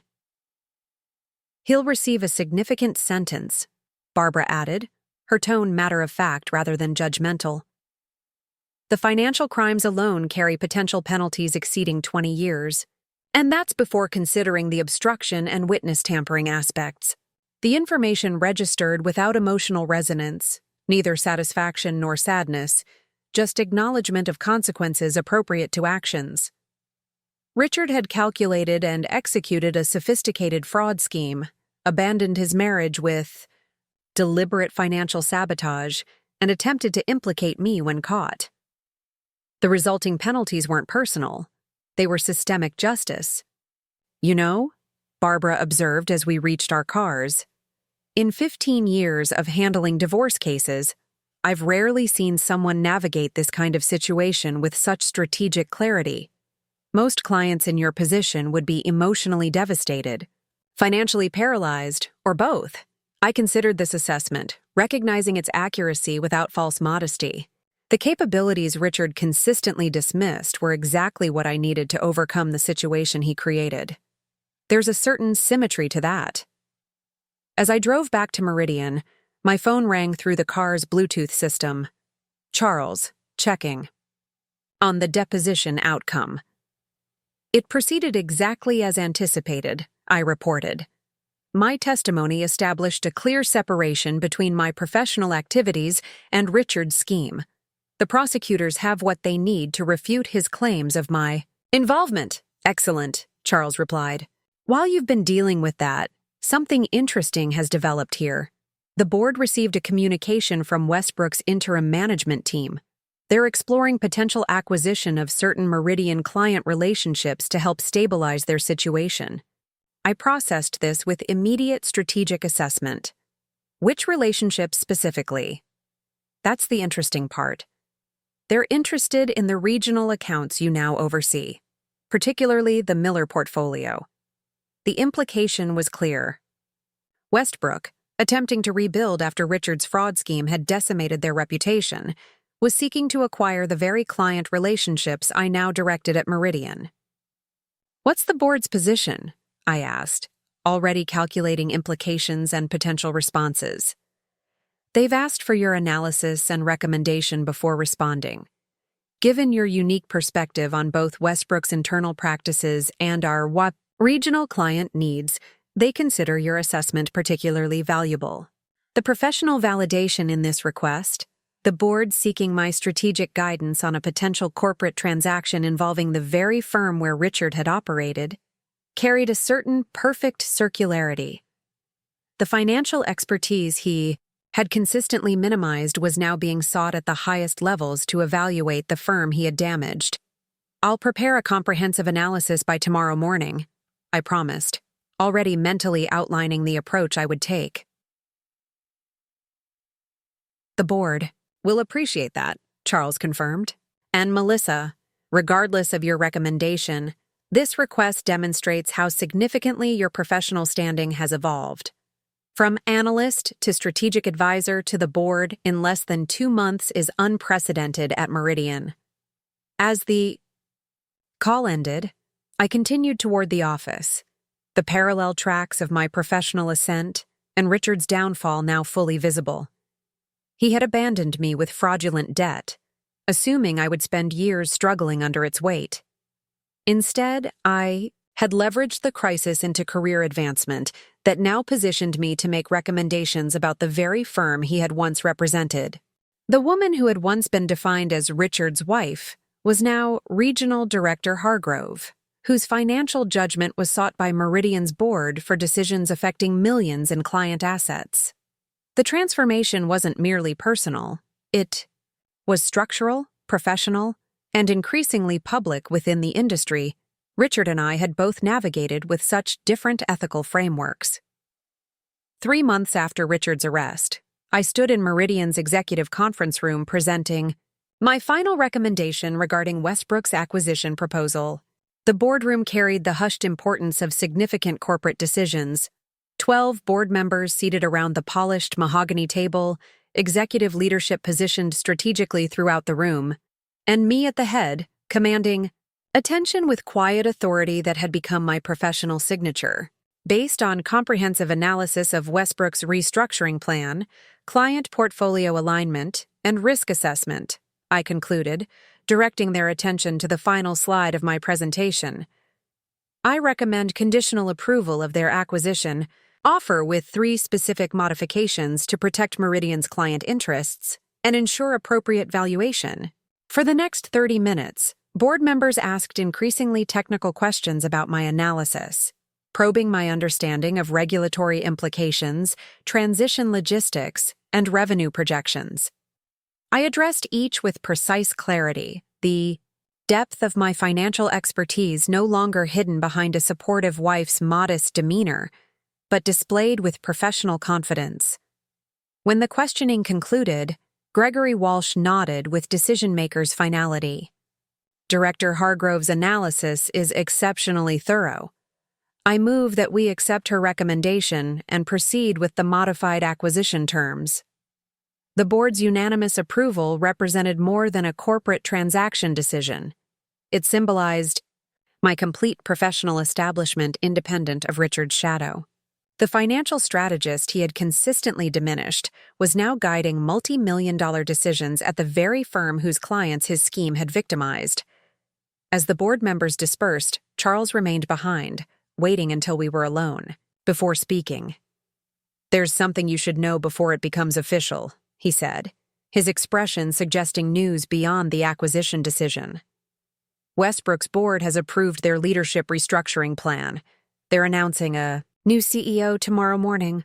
I nodded, having anticipated this development. Logical timing, announcing stable leadership just before pursuing client acquisitions. Have they selected an industry veteran to rebuild trust? Not exactly. Charles studied me with unusual intensity. They've selected someone with unique insight into both their internal vulnerabilities and their path forward. Someone whose handling of the recent crisis demonstrated exceptional financial leadership. Understanding dawned with startling clarity. "They've approached you for the position." "No, Melissa." His slight smile carried genuine appreciation. "They've approached you." The revelation landed with seismic impact despite my cultivated professional composure. "That's not possible. I've had no conversations with Westbrook's board." "They've been watching how you managed Meridian's response to the crisis," Charles explained. "Your forensic analysis of the fraud scheme, your strategic client protection measures, your testimony during the federal investigation, all while maintaining exceptional performance in your new role here." Their board chair contacted our CEO directly yesterday with their interest in recruiting you. I absorbed this information with analytical precision rather than emotional reaction, calculating implications and possibilities even as Charles continued. They're offering a comprehensive restructuring authority, CEO position with mandate to rebuild the firm's ethical framework, compliance systems, and client trust. He paused, allowing the significance to register fully. It's unprecedented. They're essentially asking you to transform the very firm where your ex-husband operated his scheme. Former firm, I corrected automatically, my mind already processing complex implications. Richard's criminal prosecution has been transferred to the U.S. Attorney's Office. Charles nodded acknowledgement. Which brings me to another development. The federal prosecutor called this morning. Richard has agreed to a plea arrangement, 15 years with possibility of parole after 10, full cooperation with ongoing investigations, and forfeiture of all assets connected to the scheme. The information registered as relevant data rather than emotional closure, another procedural development in the systematic unwinding of Richard's fraud in our marriage. Has he provided the information about hidden accounts they've been seeking? I asked, focusing on practical implications rather than personal impact. Yes, including offshore holdings in Malaysia that weren't previously identified. Charles studied me with evident curiosity. You don't seem surprised by his plea decision. It aligns with his pattern, I explained. Richard consistently chooses paths that minimize immediate discomfort, even at greater long-term cost. A trial would require public scrutiny he's psychologically unprepared to endure. Charles nodded slowly, his expression suggesting new understanding of both Richard's character and my analytical approach to even the most personal situations. There's something else, he added with careful neutrality. The plea arrangement includes specific stipulations regarding his sentencing location. He'll be assigned to the Federal Correctional Institution in Danbury. The significance wasn't lost on me. Danbury was less than 30 miles from Meridian's headquarters. If I accepted Westbrook's CEO offer, I would be leading the company Richard had damaged while he served his sentence nearby. That seems unlikely to be coincidental, I observed. The prosecutor mentioned he specifically requested placement in a facility near Meridian, Charles confirmed.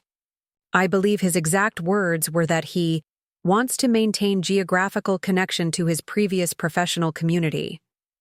The transparent manipulation was almost impressive in its audacity. Richard positioning himself to maintain psychological proximity to both me and the financial world he had exploited, calculating that geographical closeness might somehow preserve connection to his former life. What will you tell Westbrook's board? Charles asked, returning to the immediate professional decision before me. I moved to the boardroom windows, considering the complex intersection of personal history and professional opportunity. Leading Westbrook would mean entering the environment Richard had dominated, restructuring systems he had manipulated, rebuilding trust he had violated, all while he served his sentence within geographical proximity. I'll need to review their formal offer, I replied, professional consideration. Overtaking immediate reaction. The restructuring authority would need to be comprehensive, the compensation appropriately calibrated to the challenge, and the board fully committed to ethical transformation rather than mere reputation management. Charles smiled slightly at my methodical analysis of what many would process as an emotional decision. They're prepared to provide whatever authority and resources you require. Their board chair described you as uniquely qualified to rebuild what Maxwell destroyed. The phrasing carried unmistakable symbolism. Beyond corporate restructuring lay the parallel of personal rebuilding after Richard's destruction. The position would place me in direct authority over the firm where he had once operated with impunity, transforming the power dynamics he had so carefully constructed throughout our marriage. I'll speak with them, I decided, turning back to Charles. Regardless of my ultimate decision, the conversation itself represents valuable professional acknowledgement. The following morning, I sat in Meridian's executive conference room opposite Westbrook's board chair and transition committee. The formal offer they presented exceeded even my calculated expectations. CEO position with comprehensive restructuring authority, compensation package triple my current Meridian salary, and equity stake in the rebuilt firm tied to specific ethical compliance and client retention metrics. We recognize the unique nature of this opportunity, given your personal history with Richard Maxwell," the board chair acknowledged directly. "That connection is precisely what makes you invaluable for our transformation. You understand both the technical vulnerabilities that enabled his scheme and the cultural failings that allowed it to flourish." I maintained professional neutrality despite the striking irony of the situation. "I appreciate your candor.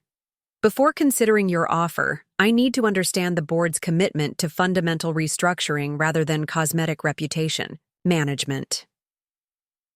For the next hour, I led them through increasingly detailed questioning about their willingness to implement comprehensive ethical frameworks, client protection measures, and compliance systems that would fundamentally transform Westbrook's operation. Their responses demonstrated genuine commitment to systemic change rather than mere damage control, creating the very financial environment Richard had systematically circumvented. As the meeting concluded, I made my decision with strategic clarity rather than emotional calculation. "I accept your offer, with one additional condition: complete authority to restructure the executive team without board interference."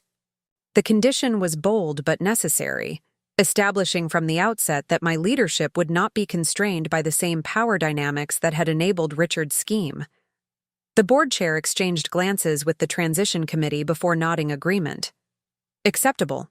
When can you start?" "I'll require 1 month to ensure proper transition of my responsibilities at Meridian," I replied, already mentally mapping the complex shift from regional director to CEO.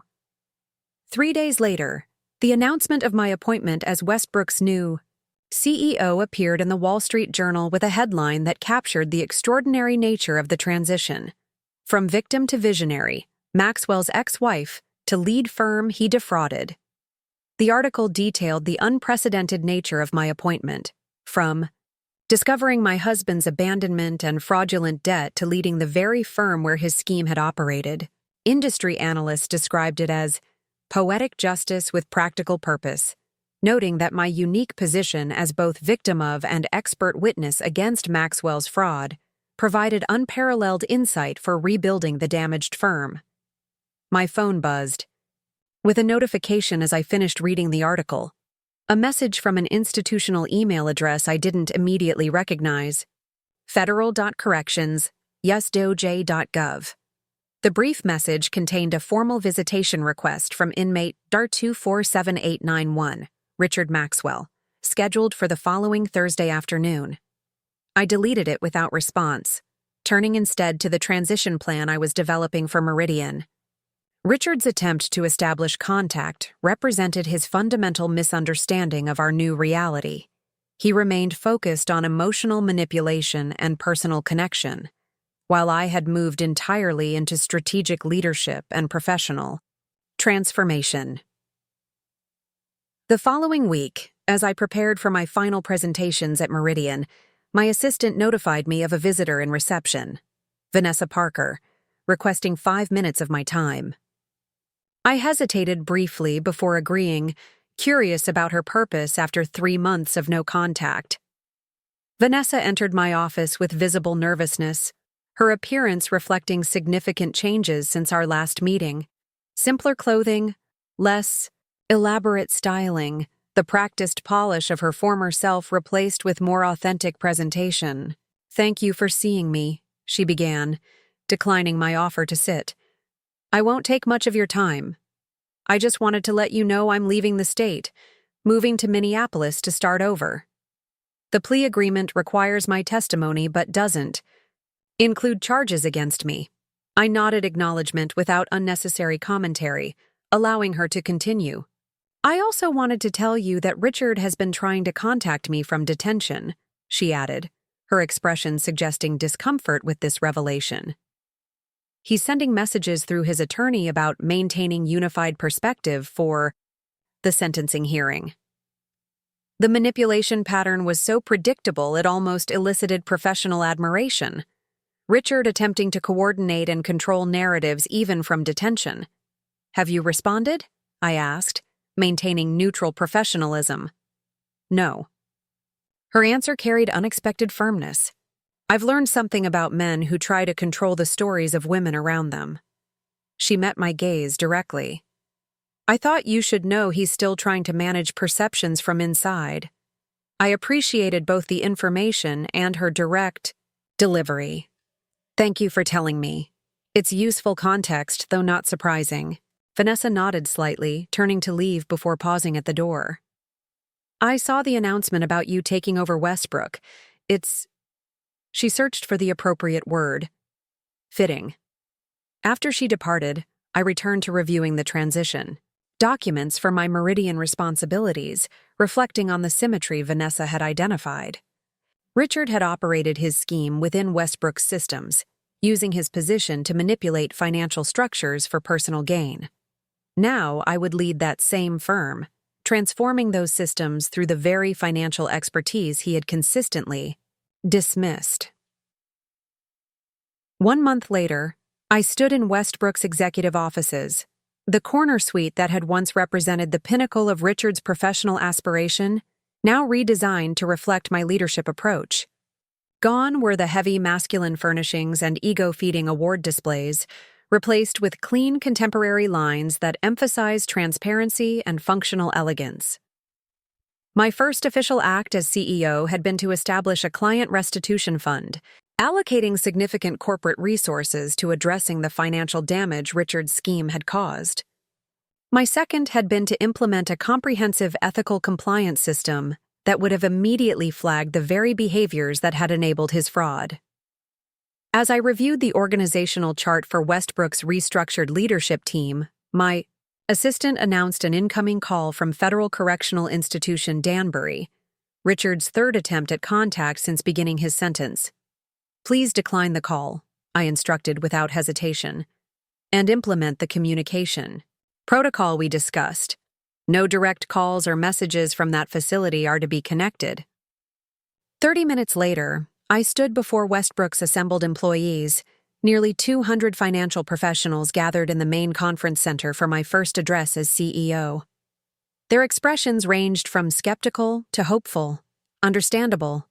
Reactions to both the damage Richard's actions had caused their firm and the unprecedented nature of my appointment to lead its transformation. "Many of you are wondering about the unusual circumstances that bring me before you today," I began, acknowledging the elephant in the room with direct professionalism. "Yes, I was married to Richard Maxwell. Yes, his actions caused significant damage to this firm's operations and reputation. And yes, that personal connection informs my understanding of both the vulnerabilities he exploited and the transformation required to address them." I moved away from the podium, choosing to address them directly rather than from behind a symbolic barrier. But that connection is historical context, not defining purpose. I'm here because I understand financial systems, ethical frameworks, and organizational transformation.